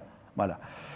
Et donc, on est, comme le montre cette animation, dans le monde de certains jeux vidéo très simplistes, où on a le personnage ou la fusée qui ne quitte jamais l'écran. Ça ne peut pas sortir parce que le logiciel a décrété qu'en fait, c'était un tore, donc les bords opposés sont collés entre eux. Voilà. Donc évidemment, l'objet ne peut pas sortir de l'écran parce qu'il est à la surface d'un tore. Bien. Et donc on peut évidemment construire à 3 dimensions ce qu'on appelle des hypertores, une généralisation. Donc dans l'hypertore, par exemple, si vous prenez cette pièce-là, qui a un volume fini, il y a des bords. Donc je supprime les bords par des opérations mathématiques tout à fait pertinentes, en décrétant que les deux parois opposées sont exactement les mêmes points, et pareil pour le sol, le plancher, etc., le plafond. Donc je me déplace en ligne droite, dès que je suis là, si je fais ça, et donc je vais circuler indéfiniment dans un volume fini qui n'a pas de bord, ça s'appelle un hypertore. Tout ça, ce sont des solutions exactes de la relativité générale et des modèles de Big Bang. Bien. Alors, le fait que ça produise un effet de mirage, c'est que en introduisant ce qu'on appelle de la multiconnexité, on démultiplie le nombre de trajets des rayons lumineux entre 2 points quelconques. Voilà. Et donc, on a une illusion d'optique, où l'espace observé, c'est ça en fait. C'est une sorte de mosaïque qui va répéter l'espace réel un certain nombre de fois à l'intérieur de l'horizon. Voilà. Donc, voilà, dans ce modèle-là, l'univers observable, c'est en mathématiques ce qu'on appelle l'espace de revêtement universel, qui n'est pas le vrai espace, qui est une illusion, donc tissée par les rayons lumineux. Voilà. Alors, l'une des grandes entreprises de ce que j'ai appelé la topologie cosmique a d'abord été d'aller puiser dans les mathématiques développées essentiellement au XXe siècle, qui ont entrepris de classifier, tâche très ardue, toutes les formes possibles des espaces. On commençait déjà par les espaces tridimensionnels. Les surfaces avaient été classées à la fin du XIXe siècle. L'entreprise de classer les espaces à 3 dimensions est un peu plus compliqué. Donc, très rapidement, vraiment très rapidement, pour classer les formes d'espace tridimensionnels, on se donne 3 choses. On se donne un espace dit un peu idéalisé, qu'on appelle l'espace de revêtement universel, qui est soit, s'il n'y a pas de courbure, l'espace euclidien tridimensionnel. S'il y a de courbure positive, c'est l'hypersphère. Et s'il y a de courbure négative, c'est l'hyperboloïde tridimensionnel. Voilà. C'est les versions les plus simples de ces espaces-là, avec ces courbures-là, qui sont en fait simplement connexes. Bien. Donc on appelle ça revêtement universel. On se donne ensuite ce qu'on appelle un polyèdre fondamental. Il manque visiblement un O là, je vais m'en rendre compte, qui est la structure d'un polyèdre convexe, avec un certain nombre de faces. Et puis on va se donner un groupe de transformations, mathématiquement, qui possèdent certaines propriétés mathématiques, qui leur confèrent le nom d'holonomie, qui vont permettre de coller les faces entre elles, puisqu'il ne faut pas qu'il y ait de faces, les faces seraient des bords, donc il faut supprimer les bords. Hein, voilà.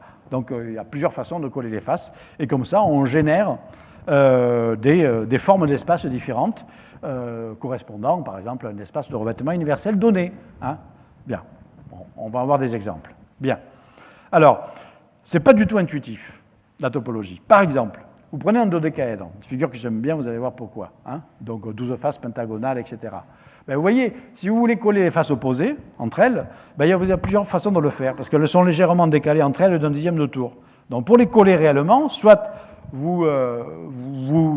avant le collage, vous combinez avec une rotation d'un dixième de tour, et si vous faites ça, vous obtenez un espace incroyable, qui est l'espace dodécaédrique sphérique de Poincaré. Il est sphérique parce qu'il a une courbure positive. Si vous choisissez de le tourner de 3 dixièmes de tour, c'est-à-dire de 108 degrés, le résultat, c'est carrément, ça va être un espace à courbure négative, qui n'a plus rien à voir avec le dodécaèdre de Poincaré. Ça s'appelle l'espace de Seifert de Weber. Et si vous le tournez de 1 demi-tour complet, vous obtenez un autre espace à courbure positive, un espace sphérique qui s'appelle l'espace elliptique. Donc, ce n'est pas intuitif. Hein. Bon. Alors, classification des espaces euclidiens, il y en a 18. 18 espaces euclidiens. Il y a l'espace ordinaire, et puis 17 autres qui sont multiconnexes, c'est-à-dire dans lesquels on a fait des collages. Voilà, plus ou moins compliqué, ne regardez pas les détails, on n'a absolument pas le temps. Le plus couru d'entre eux en cosmologie, c'est celui-là, l'hypertore, dont je vous ai parlé. L'intérieur d'un cube, dont vous collez les faces opposées 2 à 2. Bien. La classification des espaces sphériques. Alors c'est beaucoup plus riche parce qu'il y en a un nombre infini. Et donc, on utilise la théorie des groupes d'holonomie, en fait, pour classer, pour comptabiliser toutes les façons donc, de compacter une hypersphère, hein, qui est l'espace typique de revêtement universel, de différentes façons, et on obtient tout un ensemble d'espaces. Parmi eux, les espaces polyédriques, et parmi les espaces polyédriques, l'espace dodécaédrique de Poincaré, auquel j'ai fait brièvement allusion. Voilà. Alors, j'insiste un petit peu là-dessus, sur cet espace. Il est particulièrement fascinant et intéressant. De la même façon qu'il n'y a qu'une seule façon de paver la surface d'une sphère par des pentagones égaux, d'air égal. Ce n'est pas un ballon de football. Hein. Le ballon de football, les pentagones ne sont pas égaux. Avec des pentagones égaux, il n'y en a qu'une façon, et on a 12 pentagones. Eh bien, à 3 dimensions, il y a une seule façon de paver une hypersphère par des dodécaèdres de taille égale, de volume égal. Et il en faut 120. Voilà. Et donc, ça, on obtient la structure en fait, de l'espace dodécaédrique de Poincaré. Donc, en fait, l'espace réel, c'est uniquement un dodécaèdre dont on a collé les faces opposées avec un certain nombre de rotations. Et il va créer l'illusion d'optique d'une hypersphère, c'est-à-dire d'un empilement de 120 dodécaèdres sphériques. Bien. Et puis, les espaces hyperboliques, alors là, c'est absolument épouvantable. Il y en a un nombre infini, une infinité non comptable et non calculable, mais on commence à les classer par volume croissant. Bon, non, je n'insiste pas. Je vous maintenant une visualisation. Mon collègue mathématicien, Jeff Weeks, qui est un grand mathématicien américain, avec qui j'ai eu la chance de collaborer, spécialiste de la topologie, a élaboré donc un logiciel qui s'appelle le Curve Space Program, qu'on peut télécharger librement sur Internet, sur Google, vous le trouverez tout de suite. Et on peut visualiser les structures extraordinaires, c'est-à-dire les mirages provoqués par ces structures bizarres, ces formes bizarres d'espace. Alors là, c'est le mirage très simple provoqué par, vous le devinez tout de suite, un hypertor. Dans un hypertor, un univers hypertorique de petite taille, on a mis ici un seul objet, la Terre, et on va calculer les images multiples de la Terre. Donc on se retrouve effectivement, on se balade ici un peu, hein, voilà, dans un réseau infini qui donne un nombre infini de Terres, toutes les images multiples étant déduites les unes des autres par des simples translations, tout simplement. Bien. Bon, rien de surprenant là-dedans. Maintenant, beaucoup moins intuitif, l'espace dodécaédrique de Poincaré. Voilà. Alors cette fois-ci, voilà, on se promène dans cet espace dodécaédrique de Poincaré. Donc ici, on voit bien le dodécaèdre, il y a un seul objet, la Terre, et on voit les images multiples, la façon dont elles se répartissent. Bon, c'est radicalement différent, évidemment, le mirage créé est radicalement différent de l'espace euclidien. Vous voyez un truc intéressant, je ne sais pas si vous avez le temps de voir, vous avez certaines images de Terre normalement lointaines qui ont un énorme diamètre apparent. Or, ça bouscule la géométrie ordinaire, où le diamètre apparent d'un objet dans l'espace euclidien diminue avec la distance, évidemment. Mais en fait, les effets de courbure positive peuvent au contraire faire paraître plus gros, augmentent le diamètre apparent d'un objet lorsqu'il s'éloigne. On le voit clairement sur cette simulation. Et pour finir, un autre espace dodécaédrique, mais collé différemment, et donc c'est un espace sphérique, c'est l'espace de Seyfert-Weber. Donc on a également la même structure de départ, le dodécaèdre, mais on a collé les faces de façon très différente, et on voit que l'illusion d'optique, elle est radicalement différente. Voilà. Et les images multiples sont largement séparées dans l'espace. Bien. Alors, bon, il me reste 5 minutes, parce que j'ai dit que je ferai à peu près 1h15, 5 à 10 minutes. Pour finir, j'ai jamais fini cette histoire, donc on verra. Donc, après, une fois que ça, c'est des jolies mathématiques, maintenant, on veut l'appliquer maintenant au modèle de la cosmologie, c'est-à-dire au modèle de Big Bang, c'est-à-dire comparer avec les observations, les données expérimentales de la cosmologie. Alors, donc, on va rechercher les mirages topologiques, puisque ces modèles-là prédisent des sortes d'images multiples. Voilà. Alors, premièrement, on peut se dire, regardons la distribution des objets, les galaxies, les amas de galaxies, etc., etc. S'il y a en fait des images multiples, on va utiliser des techniques statistiques. Bon, on ne va pas les reconnaître individuellement, parce qu'en fait, les images multiples d'un même objet sont vues à des époques extrêmement différentes. Parce qu'évidemment, le temps de trajet d'un rayon lumineux qui nous vient directement ou celui qui a fait le tour du chiffon cosmique est radicalement différent. Donc, on ne verra pas du tout le même objet à la même époque de sa vie, et les objets évoluent, donc on ne les reconnaît pas. C'est un petit peu comme si vous essayez de reconnaître le même individu avec deux photographies. L'une, c'est le bébé pris de face, et l'autre, c'est le centenaire vu de dos, parce qu'en plus, il y a des effets de rotation, vous ne les reconnaîtrez pas. Donc, il faut faire plutôt des analyses statistiques. Voilà. Donc, on a développé, avec mes collaborateurs, des techniques de cristallographie cosmique, voilà, qui sont des analyses, on fait des histogrammes, tout un ensemble de choses, pour essayer de voir s'il y a des répétitions dans une sorte de réseau cristallin qui signalerait ça. Voilà. Alors, c'est en attente, parce que malheureusement, dans la plupart des modèles éventuellement réalistes de topologie, comme par exemple le dodécaèdre de Poincaré, les premières images fantômes apparaîtraient à ce qu'on appelle un décalage, un redshift, c'est-à-dire un décalage vers le rouge extrêmement grand, de l'ordre de 2 et au-delà. Et pour ça, il faudrait faire des sondages complets du ciel aussi profonds que Z égale 2. Et ça, il faut attendre encore une bonne dizaine d'années pour avoir des sondages astronomiques aussi profonds couvrant tout le ciel. Alors en attendant, on s'est penché sur une autre façon de détecter des images multiples, mais cette fois-ci non pas avec les galaxies, mais avec tout simplement le rayonnement fossile lui-même. C'est-à-dire avec l'idée que dans certaines configurations, si l'espace est chiffonné sur une taille légèrement plus petite, par exemple que la taille de l'univers observable, eh bien certains points du rayonnement fossile, ce sont les mêmes dans cette carte. Ce sont les mêmes points. Donc il faudrait faire des analyses statistiques de la distribution de ces grains du rayonnement fossile. Alors un petit mot sur le rayonnement fossile, je répète, donc le rayonnement fossile, je vous dis, c'est le vestige refroidi donc de l'univers primitif dont nous recevons le rayonnement aujourd'hui. Et donc c'est l'intérieur d'une gigantesque sphère qui marque donc la limite de l'univers observable, et donc voilà, qui donne cette carte aplatie que nous avons vue. Alors, pour analyser maintenant la distribution statistique des irrégularités dans le rayonnement fossile, on fait des décompositions que certains d'entre vous connaissent. C'est Fourier qui a été l'un des premiers justement à imaginer ce genre de décomposition en série de Fourier. Là, on n'utilise pas des séries de Fourier, on utilise des séries qu'on appelle donc des séries harmoniques sphériques. On fait une décomposition en harmonique sphérique. Et chaque harmonique sphérique va nous apprendre quelque chose à travers ce qu'on appelle les moments multipolaires. Ce sont des modes vibratoires, donc sur certaines longueurs d'onde. Bien. Alors, au-delà de cette complexité mathématique, ça veut dire qu'on peut analyser les modes vibratoires du rayonnement fossile à des échelles toujours plus fines. Voilà. Alors ici, vous avez, par exemple, les premiers modes vibratoires, et après, on va aller plus finement dans des modes vibratoires sur des échelles plus courtes. Actuellement, observationnellement, on a accès à plus de 15 000 modes vibratoires. Donc évidemment, on va beaucoup plus loin que ces vibrations-là. Mais juste de façon pédagogique, c'est pour vous montrer que la forme de l'espace va influer évidemment sur les modes vibratoires. De la même façon que si vous prenez un instrument de musique, un tambour par exemple, que vous le faites vibrer, quand vous analysez ces modes vibratoires, la taille, la forme du tambour, le fait que ça a des bords, pas de bords, si c'est carré, si c'est rond, si c'est courbé, tout ça, ça va avoir une influence effectivement sur la distribution et la distribution des modes vibratoires. Voilà. Tout ça pour vous dire que lorsqu'on a eu enfin des observations en 2003, l'un de ces espaces que nous avions étudié, l'espace dodécadique de Poincaré, dont je vous ai parlé plusieurs fois, semblait répondre à beaucoup effectivement d'observations étonnantes, donc l'analyse du rayonnement fossile qui avait été obtenue en 2003. Et nous avions à cette époque, avec mes collaborateurs, proposé le modèle, ce modèle particulier d'univers chiffonné qui avait fait la une de la revue Nature.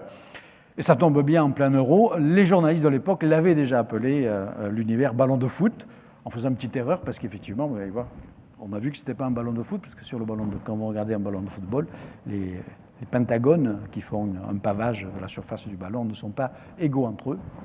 Bien, voilà. Plutôt un ballon de handball. Bien. Alors, la question reste ouverte. Poser la question où ça en est ces modèles d'univers chiffonné une douzaine d'années après. La question reste ouverte. Alors peut-être que le modèle le plus simple de l'espace de Poincaré semble pour l'instant plus ou moins éliminé par les toutes dernières données obtenues par le satellite européen Planck, mais reste en compétition une quantité d'autres topologies plus compliquées qui restent candidates pour expliquer certaines caractéristiques bizarres du rayonnement fossile. Bon.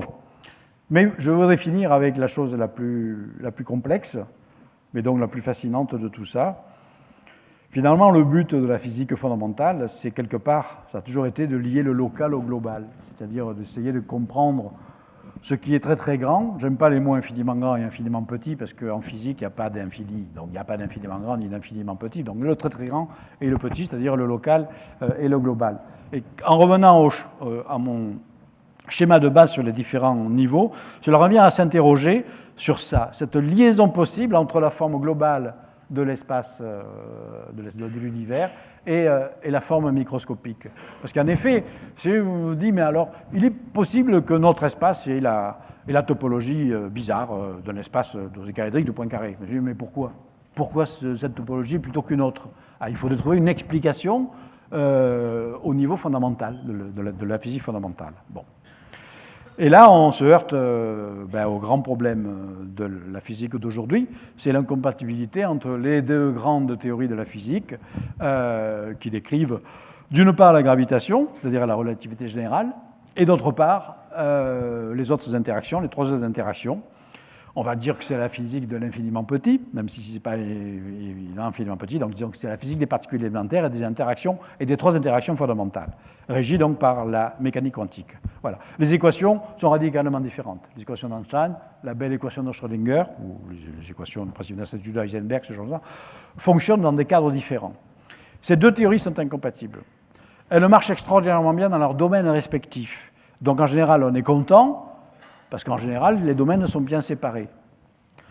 Mais il se trouve que, si on veut comprendre ce qui se passe au fond d'un trou noir, ou ce qui se passait vraiment au Big Bang, on a à la fois le tout dans des configurations très petites. Donc on a à la fois toute la gravité, et puis également le très petit, donc il faut essayer de les marier.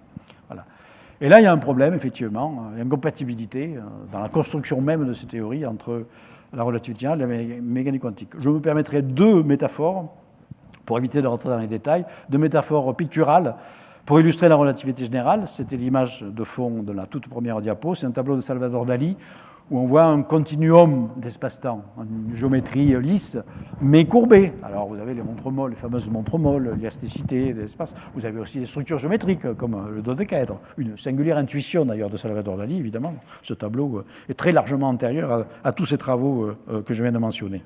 Voilà. Et puis, le tableau qui illustrerait de façon très métaphorique la mécanique quantique serait plutôt un tableau pointilliste. Un tableau de Seurat, par exemple. Voilà. Donc on a ici deux œuvres radicalement différentes, deux écoles artistiques radicalement différentes, mais qui sont deux chefs-d'œuvre dans leurs domaines respectifs. Voilà, on ne peut pas vraiment les mettre ensemble. Alors, je vous dis pourquoi il faut une vision, pourquoi on aimerait avoir une vision unifiée, au-delà du vœu du physicien de vouloir tout unifier, de trouver une sorte d'équation unique qui régirait tout, qui est peut-être un vœu pieux d'ailleurs, c'est que tout de même, on a l'idée que les interactions fondamentales, actuellement connues, qui régissent tous les phénomènes physiques connus et qui sont au nombre de 4. Vous avez la gravitation, vous avez l'électromagnétisme et deux interactions nucléaires, l'une forte, l'une faible. On en a 4 à basse énergie. Et une des idées qui a parcouru toute la physique du XXe siècle, c'est qu'en montant en énergie, à très haute énergie, peut-être que ces interactions s'unifieraient en une interaction unique. Voilà. Alors c'est un pari, c'est un pari intellectuel qui a été fait. Et ce pari, il a été partiellement réussi avec la première unification, qui est ici, et qui a été effectivement d'abord théorisée, et puis après vérifiée dans ses prédictions expérimentales, dans les fameuses expériences du CERN, avec les accélérateurs de particules. Voilà.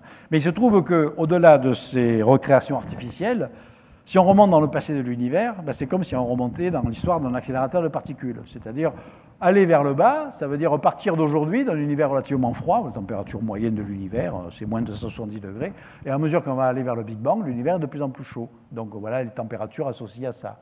Voilà. Et donc, par exemple, l'unification de ces deux interactions, pour former l'interaction électrofaible, était prédite se passer à une température de l'ordre du million de milliards de degrés, c'est-à-dire à une époque où l'univers n'était âgé que d'un 10 milliardième de seconde, ou un 100 milliardième de seconde. Bon. Et tout ça, ça a été recréé artificiellement au CERN, et les prédictions ont été vérifiées. Donc on appelle ça le modèle standard de la physique des particules. Bon, maintenant, si on veut aller pousser l'unification plus loin, on a un problème. Le problème est intéressant. Il faut aller au-delà du modèle standard. Et au-delà du modèle standard, on a une physique spéculative pour laquelle on n'a plus de vérification expérimentale possible. Et donc, ça va partir dans tous les sens. Mais c'est ça qui est intéressant pour le physicien théoricien. Utiliser, vous allez voir, des mathématiques, soit les forger, ou aller chercher des branches des mathématiques inédites pour forger de nouvelles images possibles et s'approcher le plus près possible d'une théorie de la gravitation quantique qui, elle, réaliserait l'unification complète. Rassurez-vous, j'ai quasiment fini. Alors, le modèle standard du Big Bang, alors je vous donne les exemples dans lesquels on a besoin de cette unification. Voilà, le modèle standard du Big Bang, en remontant dans le passé, on va aller vers ce point d'interrogation qui sera le Big Bang, c'est-à-dire le Big Bang, c'est visible. Le Big Bang au sens strict en relativité classique, c'est une impossibilité physique parce que c'est une singularité, c'est un point. Donc il est évident que physiquement c'est idiot, l'univers ne peut pas sortir d'un point. Ça veut dire qu'il faut quantifier la relativité générale pour mieux comprendre le Big Bang au sens strict du terme, c'est-à-dire c'est pour ça qu'on met un point d'interrogation avec l'idée qu'il faut éliminer cette singularité quand on va quantifier la gravitation. Voilà, donc à mesure qu'on va remonter vers le passé, on va tendre vers une singularité, courbure infinie, densité, température infinie. Tout ça, il faut quantifier pour essayer d'éliminer ça. Si on élimine ça, d'ailleurs, si on élimine la singularité, ça veut dire que le Big Bang n'est plus le début absolu de l'univers, qu'il peut y avoir un avant Big Bang. Chose très intéressante. Deuxième chose, et la deuxième nécessité de quantifier, c'est les trous noirs. Quand on pousse au plus loin la physique des trous noirs et qu'on tient compte de certains effets quantiques, un de ces effets qui a été découvert par Stephen Hawking, qui reste un effet purement théorique, mais en fait qui sur le papier fait cogiter beaucoup, c'est que les petits trous noirs s'évaporent sous l'effet donc, de phénomènes quantiques. En s'évaporant, ça veut dire qu'ils restituent une partie de l'information qu'ils ont absorbée. Les trous noirs, c'est des énormes pièges à information. Hein, voilà. S'ils s'évaporent, eh bien, il restitue l'information. Question, est-ce que l'information est entièrement restituée ou pas par un trou noir? Ça s'appelle le paradoxe de l'information. Dans la relativité classique, une partie de l'information est perdue. Or, en physique quantique, il y a une propriété fondamentale qui s'appelle l'unitarité, qui dit qu'il ne peut pas y avoir de perte d'information. Donc là aussi, on a une incompatibilité entre les deux. Qui a raison? Est-ce que c'est la relativité classique ou est-ce que c'est la physique quantique? Donc voilà, donc les chercheurs cogitent depuis 30 ou 40 ans sur des solutions possibles pour élaborer des théories, quantifier la gravité. Vous avez grosso modo deux types de solutions. La première solution, c'est plutôt celle qui est choisie par des physiciens qui ont plutôt d'abord travaillé dans la théorie quantique des champs, et pas la relativité générale. C'est-à-dire qu'ils vont réduire tout de la géométrie à de la matière et des interactions. Voilà. Donc c'est par exemple le cas de ce qu'on appelle la théorie des cordes et de ses généralisations. On appelle la théorie des Brane ou la théorie M. Au contraire, une autre option, il y en a d'autres, mais là, enfin, je suis obligé de simplifier, c'est au contraire de tout ramener, ça c'est plutôt l'esprit de la relativité générale, de tout ramener à de la géométrie. De la même façon que la gravité était réduite à de la pure géométrie, on va réduire également les autres interactions à de la géométrie, ça s'appelle la gravité quantique à boucle. Alors, un petit mot pour finir sur ces deux théories, parce que j'ai promis dans le titre des trous noirs au multivers. Donc il faut bien que j'arrive au multivers. Pour arriver au multivers, je suis obligé de passer par les théories des cordes et la gravité quantique à boucle. Donc très rapidement, la théorie des cordes suggère que pour décrire une particule élémentaire, on ne va plus utiliser l'image d'une petite bille infiniment petite, affublée de quelques paramètres comme le spin, la charge, la masse, etc. Mais c'est un bout d'espace qui vibre, un bout d'espace très petit de la taille de Planck, 10 puissance moins 33 cm, qui va vibrer. Donc finalement, il n'y a plus que deux types de particules, les cordes ouvertes et les cordes fermées. Tout le reste, c'est des modes vibratoires qui définissent si cette particule, c'est un photon, un proton, un neutrino, un muon, un tau, un graviton, tout ce que vous voulez, etc. Voilà. Bon, les gravitons seraient en fait des boucles fermées qui vibrent d'une certaine façon, et puis toutes les autres particules seraient des cordes ouvertes à extrémité libre avec des modes vibratoires que la théorie des cordes essaie de calculer. Voilà. Alors c'est très joli comme idée d'unification. De la matière, il y a un prix à payer. La matière est inscrite dans l'espace et le temps. Ce schéma-là, mathématiquement, n'est pas cohérent dans l'espace-temps habituel. 3 dimensions d'espace, 1 dimension de temps. Pour qu'il devienne cohérent mathématiquement, il faut introduire des dimensions supplémentaires à l'espace. Au moins 7. Donc on est dans la théorie des cordes, le premier prix à payer, mais qui est un prix intéressant sur le plan mathématique, ça ouvre des champs d'investigation énormes, c'est on introduit des dimensions supplémentaires. C'est-à-dire on a un espace-temps avec 10 dimensions d'espace, 1 dimension de temps, par exemple. Alors du coup, elles sont où les autres dimensions par rapport aux 3 dimensions habituelles? Il y a un peu tous les cas de figure possibles. Généralement, il y en a qui disent que les dimensions supplémentaires seraient perceptibles qu'à l'échelle absolument infinitésimale. C'est pour ça qu'on ne les perçoit pas, et même dans les accélérateurs de particules, on n'accède pas à des échelles aussi petites. Une image très simpliste, que l'on donne souvent dans la vulgarisation, c'est l'image d'un tuyau d'arrosage. Le tuyau d'arrosage, c'est bel et bien un objet tridimensionnel, mais il a une dimension largement développée, c'est sa longueur, puis 2 dimensions fortement courbées. Si vous n'avez pas la bonne résolution, vous voyez un tuyau d'arrosage de très loin, mathématiquement, vous l'assimilez à une ligne, donc à une courbe à 1 dimension. Et si vous approchez de très près, vous revoyez les 2 dimensions supplémentaires du tuyau. Voilà. Donc c'est un petit peu comme ça, la théorie des cordes. Il y aurait 7 dimensions supplémentaires, mais fortement courbées, que nous ne percevrions pas. Ça, c'est un premier prix à payer, mais je répète, intéressant sur le plan des mathématiques. Le deuxième prix à payer, qui pose un peu plus de problèmes épistémologiques, c'est que, ça met en jeu des états que je n'ai pas le temps d'en parler, ce qu'on appelle des états du vide quantique. Et en fait, chaque état de vide quantique donne une solution particulière de la théorie des cordes. Et il y a une dizaine d'années, les chercheurs ont commencé à comptabiliser tous les états possibles, les creux, dans ce schéma-là. Et il y en a au moins 10 puissance 500. Ça veut dire qu'il y a au moins 10 puissance 500 solutions de la théorie des cordes. Donc laquelle est la bonne? Alors pour donner une idée pourquoi il y a tant de solutions, regardez, c'est un truc très simple là. Déjà, on rajoute juste 2 dimensions par rapport à l'espace substrat, ici réduit à un plan. Les 2 dimensions, ça peut être soit les 2 dimensions d'une sphère, ou soit les 2 dimensions d'un tore. Donc on a juste changé la topologie des 2 dimensions supplémentaires. Et bien dans les 2 cas de figure, on engendre des descriptions d'univers complètement différentes. Voilà. Et alors en fait, comme ce n'est pas 2 qu'on rajoute, mais c'est 6 ou 7, ce qu'on rajoute, ça s'appelle ça, des espaces de Calabi-Yau. Voilà. Eh bien en fait, il y a un nombre extravagant de solutions possibles de la théorie des cordes. Et alors, on est allé jusqu'à, justement, l'introduction de ce qu'on appelle le multivers. C'est-à-dire qu'au lieu de se poser la question, parmi ces 10 puissance 500 solutions, voire davantage, quelle est la bonne pour décrire notre univers, les fanatiques de la théorie des cordes, parce qu'il y a des fanatiques de la théorie des cordes, la théorie est très belle, il faut effectivement le concéder, disent, mais en fait, la vérité, c'est la théorie des cordes. Ce n'est pas notre univers auquel on va adapter la théorie des cordes, c'est la théorie des cordes auquel on va adapter notre vision de l'univers. Donc, si on adapte notre vision de l'univers à la théorie des cordes, chaque solution de la théorie des cordes donne un univers. On appelle ça le multivers. Le multivers, c'est un ensemble de peut-être au moins 10 puissance 500 univers différents.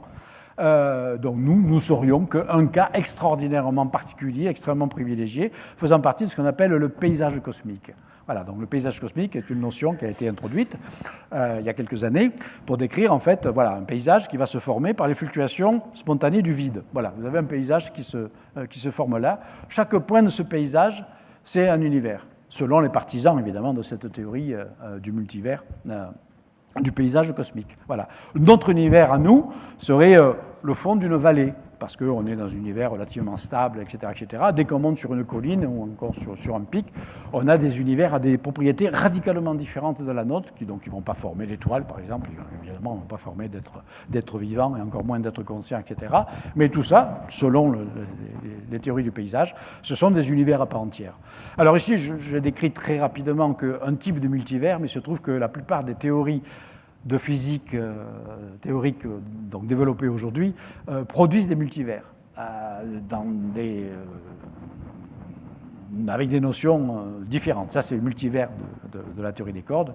Et il y a d'autres multivers qui apparaissent. Par exemple, il y a un multivers qui apparaît dans l'autre compétiteur, que personnellement je préfère, qui s'appelle la gravité quantique à boucle. Dans la gravité quantique à boucle, je vous assure, j'ai fini dans 3 minutes, la gravité quantique en boucle dit, au lieu de faire intervenir des dimensions supplémentaires de l'espace, d'écrire les particules par des cordes, tout ça c'est très joli, mais enfin on introduit des choses que l'on n'observe pas du tout, on va tout simplement quantifier la gravité. La gravité, selon Einstein, c'est la courbure, c'est la géométrie. Donc on va quantifier la géométrie, c'est-à-dire on va décrire des quantas d'espace et des quantas de temps, c'est-à-dire des atomes d'espace et des atomes de temps. Donc au lieu de travailler sur un fond continu spatio-temporel, 7 dimensions d'espace, 10 dimensions d'espace, une dimension de temps, on va travailler sur un réseau discret, c'est-à-dire donc un espace discontinu, et avec des relations entre les points de cet espace, entre les atomes d'espace, qui vont décrire en fait tout le reste de la physique. Voilà. Donc il y a des formalismes mathématiques qui se développent pour étudier ces théories-là, avec pas mal de difficultés, mais c'est absolument fascinant, notamment parce que l'un de ces formalismes, qui s'appelle le formalisme des réseaux de spin, il a aussi été utilisé par certains pour essayer de modéliser les phénomènes de la conscience, le fonctionnement du cerveau. Donc l'image que j'ai mise à droite, en fait, c'est une représentation en fait, du réseau de neurones. Donc c'est un petit peu comme, si vous voulez, c'est un peu troublant de penser qu'on peut éventuellement utiliser le même formalisme mathématique pour décrire à la fois la structure ultime de notre espace-temps et pour décrire en fait la structure de notre réseau de neurones qui nous permet justement d'essayer de comprendre la structure ultime de l'espace-temps. Une mise en boucle étonnante. Dans tous les cas de figure, que ce soit la théorie des cordes, la gravité quantique à boucle, etc., on élimine les singularités, ce qui fait qu'il y a effectivement la possibilité d'un avant-Big Bang, et également d'un multivers. Alors là, vous avez le multivers de la théorie de la gravité quantique en boucle, où vous avez, avant le Big Bang, vous avez un univers en contraction. Au lieu de s'évanouir dans un Big Crunch, puisqu'on élimine les singularités, il y a plus de singularités, il y a un phénomène dit de rebond. La gravité à très petite échelle s'inverse, devient répulsive, et on donne naissance à notre phase actuelle de l'univers. Sauf que tous les paramètres physiques ont été reprocessés dans cette phase ultra-quantique. C'est comme si vous rebattez un jeu de cartes. Voilà.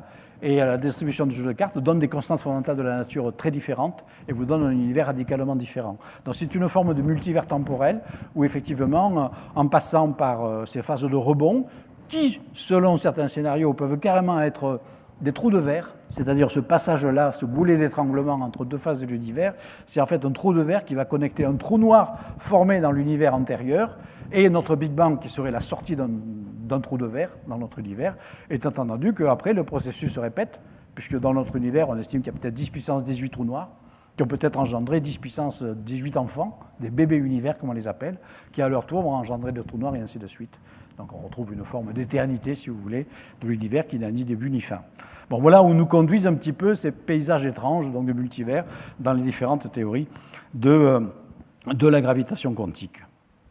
Voilà, je saute les 2 dernières que j'avais préparées. Si vous voulez en savoir davantage, vous pouvez par exemple jeter un coup d'œil sur 2 de mes ouvrages qui sont particulièrement consacrés à ces questions-là. Le dessin de l'univers, c'est plutôt toute la physique des trous noirs.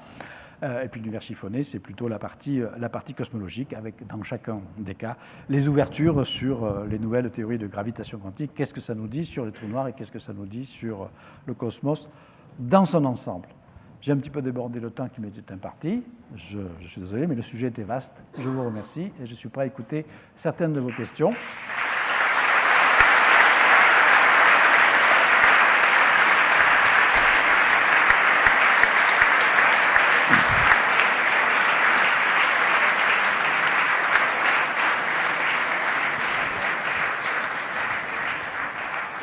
Et je ne m'offusquerai nullement si certains d'entre vous quittent la salle pour aller voir le match de football qui va commencer dans un quart d'heure. Après l'univers ballon de football, le vrai football sur la pelouse de Marseille, que je suis content d'avoir quitté aujourd'hui, parce que c'est un imbroglio terrible quand il y a un match de football à Marseille. Donc, 2, 3, 4 questions, pour les personnes qui le désirent, qui veulent encore passer quelques minutes avec moi. Oui, là-bas, au milieu. Vous pouvez faire passer le micro? Voilà. Il me semble que vous aviez évoqué, peut-être dans une précédente présentation, dans le fond de l'univers, vous aviez analysé les longueurs d'onde possibles et qu'on arrivait à une longueur d'onde maximum limitée, ce qui prouverait que l'univers est limité. Enfin, c'était quelque chose comme ça. Je saurais mal l'expliquer, mais le sens, oui. Si vous pouvez dire un mot dessus. Oui. Alors, c'est vrai que c'est un petit peu l'argument essentiel que nous avions utilisé dans notre article qui avait fait la une de la revue Nature en 2003, où on avait calculé effectivement les modes vibratoires de l'espace dodécaédrique de Poincaré. On avait montré qu'il y avait évidemment une coupure en longueur d'onde. De la même façon que vous prenez un instrument de musique, on prenait d'ailleurs cette analogie dans cet article-là. Vous prenez une corde, par exemple, quand vous faites vibrer la corde, vous avez les différentes harmoniques, vous avez forcément une coupure dans les graves, parce que vous ne pouvez pas avoir de mode vibratoire plus grand que la taille de votre objet, évidemment.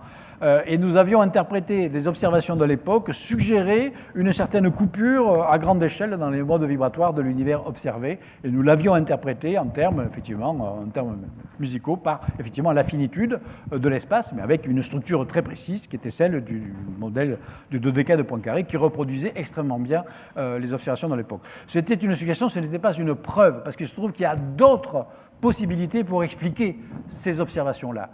Faisant appel à autre chose que la topologie. Donc nous avons ultérieurement recherché d'autres tests de la topologie, plus subtils que simplement ces coupures en longueur d'onde.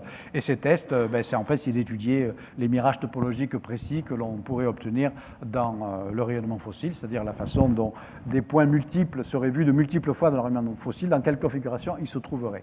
Donc après, toutes les recherches expérimentales de thèse de la topologie se sont axées plutôt sur cette analyse statistique des points dans le rayonnement fossile.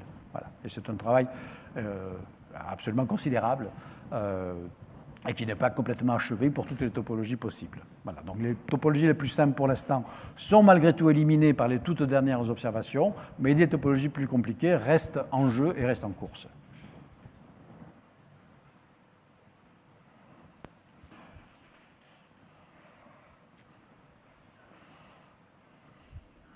J'aimerais avoir votre point de vue sur le statut des maths, parce qu'il y a un débat sur les maths depuis super longtemps. Platon pensait que c'était... on découvrait les maths, qu'elles existaient déjà dans la nature, ça a été repris par Galilée. Il y avait le point de vue aristotélicien qui disait que justement c'était... les maths étaient une construction de l'homme, et j'aimerais bien avoir votre point de vue là-dessus. Eh oui, c'est une des questions les plus profondes. Comme vous le dites, ça remonte effectivement carrément à l'aube de la pensée rationnelle, c'est-à-dire... Aristote et Platon, d'une certaine façon, dont la vision platonicienne, c'est qui est la vision philosophique qu'il existe des idéaux, et en ce sens-là, les mathématiques seraient une forme d'idéal qui existe en soi, qui n'aurait pas donc une création de l'intellect. En revanche, donc l'autre vision plus pragmatique, les mathématiques sont une création du cerveau humain, et donc c'est un immense débat philosophique. alors qui sans doute n'est pas prêt d'être réglé. Cela dit, on peut se demander, il est quand même extrêmement fascinant de se poser. Alors au début, aujourd'hui, le débat est toujours aussi vif, évidemment, avec évidemment des outils très différents, évidemment. Mais prenez un grand mathématicien que vous avez eu ici, en Matanville, qui s'appelle Alain Kohn, qui est un platonicien convaincu, et il est absolument persuadé, effectivement, que les mathématiques sont le reflet de la nature même. Donc c'est indépendant de la création humaine. Et d'autres, par exemple Jean-Pierre Changeux, qui est effectivement un biologiste très connu, qui lui, au contraire, pense que les mathématiques sont une pure création humaine. Cela dit, on peut s'interroger quand même, prenons un truc de mathématiques simple, pi, le rapport de la circonférence d'un cercle à son diamètre, etc. On a quand même de bons arguments pour penser que pi il est un petit peu partout dans l'univers. Et que donc, si un jour on a la chance extraordinaire de rencontrer, d'être en contact avec une civilisation extraterrestre un petit peu développée, qui a donc développé des mathématiques, elle aura une définition du nombre pi du même ordre. Elle ne l'exprimera pas de la même façon. Mais donc ça suggère tout de même qu'il y a des branches de mathématiques qui sont quand même sans doute universelles. C'est peut-être la façon... Donc là, ça veut dire que je vous donne mon avis qui est un peu platonicien, d'une certaine façon. Hein. Voilà. Alors, c'est peut-être les différences sont dans la formulation de ces choses-là. C'est allé très très loin. Cette vision platonicienne, ça tombe vraiment bien que vous me posiez la question, parce qu'il y a un sujet brûlant d'actualité qui fait concernant le multivers, précisément. Je vous ai dit, trop rapidement, qu'il y a plein de formes de multivers, selon les différentes théories que l'on élabore aujourd'hui de gravitation quantique. Il y a le multivers le plus curieux, le plus foisonnant, qui a été proposé il y a quelques années, s'appelle le multivers mathématique. Le multivers mathématique, indépendamment de toute théorie de gravité quantique, donc toute théorie de physique fondamentale, dit que, part du présupposé platonicien que notre univers, c'est une structure mathématique, et il va beaucoup plus loin en disant que toute structure mathématique est un univers, mais réellement réalisé. Ça s'appelle le multivers mathématique. Alors après, évidemment, question, c'est quoi exactement une structure mathématique? Est-ce qu'il y en a un nombre fini, infini? Qu'est-ce que ça a fait avec le terme de Gödel sur l'indécidabilité, etc., etc. Et donc, il y a tout un foisonnement de questions qui tournent toujours également autour de la question que vous avez posée, le statut fondamental des mathématiques.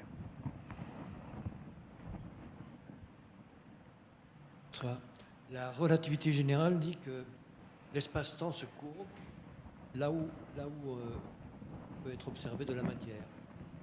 Maintenant, j'aimerais soulever quelque chose. Là où se trouve de l'énergie pure, tel qu'un... Parlez un petit peu plus fort, plus près du micro. Là où se trouve de l'énergie pure, tel un photon, l'espace-temps doit aussi se courber. Oui, bien sûr. Ok. Maintenant, si c'est le photon qui est courbé, autrement dit, si le photon, comme nous en avons parlé tout à l'heure ensemble, si le photon peut être observé, enfin déduit de l'observation, pas observé, mais déduit de l'observation, comme étant un soliton en forme d'anneau, se propageant dans un espace quantique, et étant une vibration de cet espace, alors comment je pourrais dire ça? La structure elle-même du photon serait le commencement de la gravitation.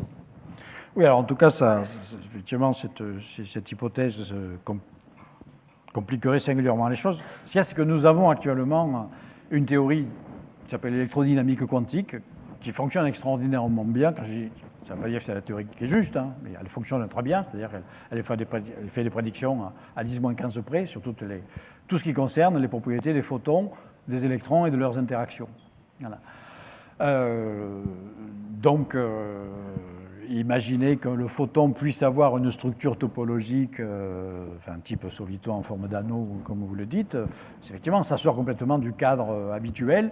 Et pour l'instant, rien ne nous a donné des signes qu'il faille passer par ce genre de complications pour décrire les interactions entre le photon, l'électron, éventuellement la courbure de l'espace-temps. Voilà. Mais ça ne veut pas dire que c'est totalement exclu, bien entendu. Hein.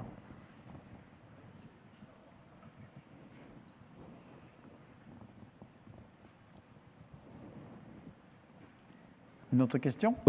Pardon, excusez-moi. En fait, cette structure du photon peut être déduite d'une réinterprétation d'expérience fondatrice de l'électromagnétisme. Et d'une façon très simple. Mais bon, je ne veux pas épiloguer là-dessus maintenant.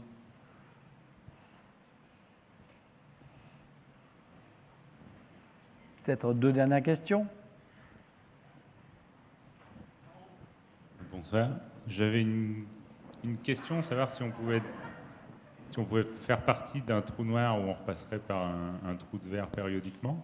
Si vous pourriez expliquer qu'on ait une périodicité dans l'expansion et la rétractation de l'univers, ou je ne sais pas trop quoi. Et savoir aussi si on peut comparer les schémas que vous avez donnés au tout début à des jets d'eau où on ne serait jamais mouillé, ou alors à des... Je ne sais pas comment expliquer. Ou alors à des feux d'artifice où il y a des endroits où la lumière, on ne la verrait pas parce qu'on serait sur le profil. Alors, vous me répéterez la deuxième question que je n'ai pas comprise, mais pour la première question, oui, alors il y a des scénarios. Alors, comprenez bien, dans ce que je vous ai raconté aujourd'hui, disons, les premiers 80%, c'était de la physique, certes, la physique un petit peu de pointe, mais quand même relativement solide, parce que quand même étayée par des observations. La physique des trous noirs, elle est étayée aussi par un certain nombre d'observations. Je n'ai pas eu le temps d'en parler, évidemment, ce n'était pas le sujet, etc. La cosmologie, le modèle de Big Bang aussi, etc. Et c'est dans la dernière partie où, effectivement, je commençais à évoquer les théories de gravitation quantique, où j'ai dit que comme on n'avait pas de test expérimental pour l'instant, les idées partaient un petit peu dans tous les sens. Donc, plutôt que d'avoir des théories exactes, on n'a pas d'équation exacte de la théorie des cordes, etc., ce genre de choses, on a des approximations, on appelle ça plutôt des scénarios. Hein, voilà. Eh bien, il y a effectivement plusieurs scénarios faisant appel à les possibilités que nous puissions être dans des trous noirs, avec des états qui transitent d'un trou noir à la sortie d'un trou noir, qu'on appelle un trou blanc, en passant par des trous de verre. Comme je l'ai évoqué, il me semble avoir dit, élaborer une théorie en multivers qui serait en fait un univers qui s'auto-reproduit. Vous avez un univers qui fabrique un trou noir, le trou noir fabrique en son sein un bébé univers qui à son tour a des chances, si les gènes, c'est-à-dire les paramètres physiques sont transmis de façon pas trop aléatoire, de former à son tour des trous noirs, et à son tour, et donc il y aura un univers qui va s'auto-reproduire en fabriquant des trous noirs. Voilà. La deuxième question, je ne l'ai absolument pas comprise. En fait, c'est vos diagrammes au début. Vous avez fait voir avec les cônes de... Lequel de diagramme? Les cônes de lumière. Les cônes de lumière, d'accord. Et en fait, j'ai l'impression que ça ressemble Enfin, pour moi, ça m'a inspiré le jet d'eau, où il y a un débit initial qui est toujours le même, donc on a des intervalles de temps constants. Mais par contre, on voit bien que plus on attend, entre guillemets, et plus on voit les gouttes qui s'écartent. Vous parlez de ça, là? Ouais, ça. Oui. Je sais pas, quand je regarde une cascade, moi, dans la nature, j'ai l'impression que ça fait ça, typiquement. Vous parlez de ça? Ouais. Alors, sur le rayon lointain, oui. Moi je suis observateur lointain, oui. Je vois que les premières gouttes qui sont parties par exemple d'une cascade ou d'un jet d'eau au tout départ, oui. elles sont vachement concentrées et les intervalles de temps, enfin les intervalles de distance en l'occurrence, comme ça fait des gouttes qui sont de plus en plus distinctes, on se retrouve avec ça, et qu'on aurait un phénomène qui fait que ça empêche que soit les gouttes nous atteignent, soit la lumière nous atteigne. Mais... Là je sais pas comment expliquer ça. Votre schéma, je le vois aussi. Oui, alors... ce diagramme est un diagramme pédagogique qui ne contient pas tous les détails techniques sur la taille et l'inclinaison des cônes de lumière. Hein. Là, ce qu'il faut retenir surtout dans ce diagramme-là, c'est juste les cônes de lumière qui sont sur la surface de l'étoile et qui sont espacés régulièrement dans le temps. Et ici, la réception par un observateur lointain, avec des intervalles de réception qui vont devenir de plus en plus grands et tendre vers l'infini pour le cône de lumière une fois qu'il est à l'horizon du trou noir. Hein.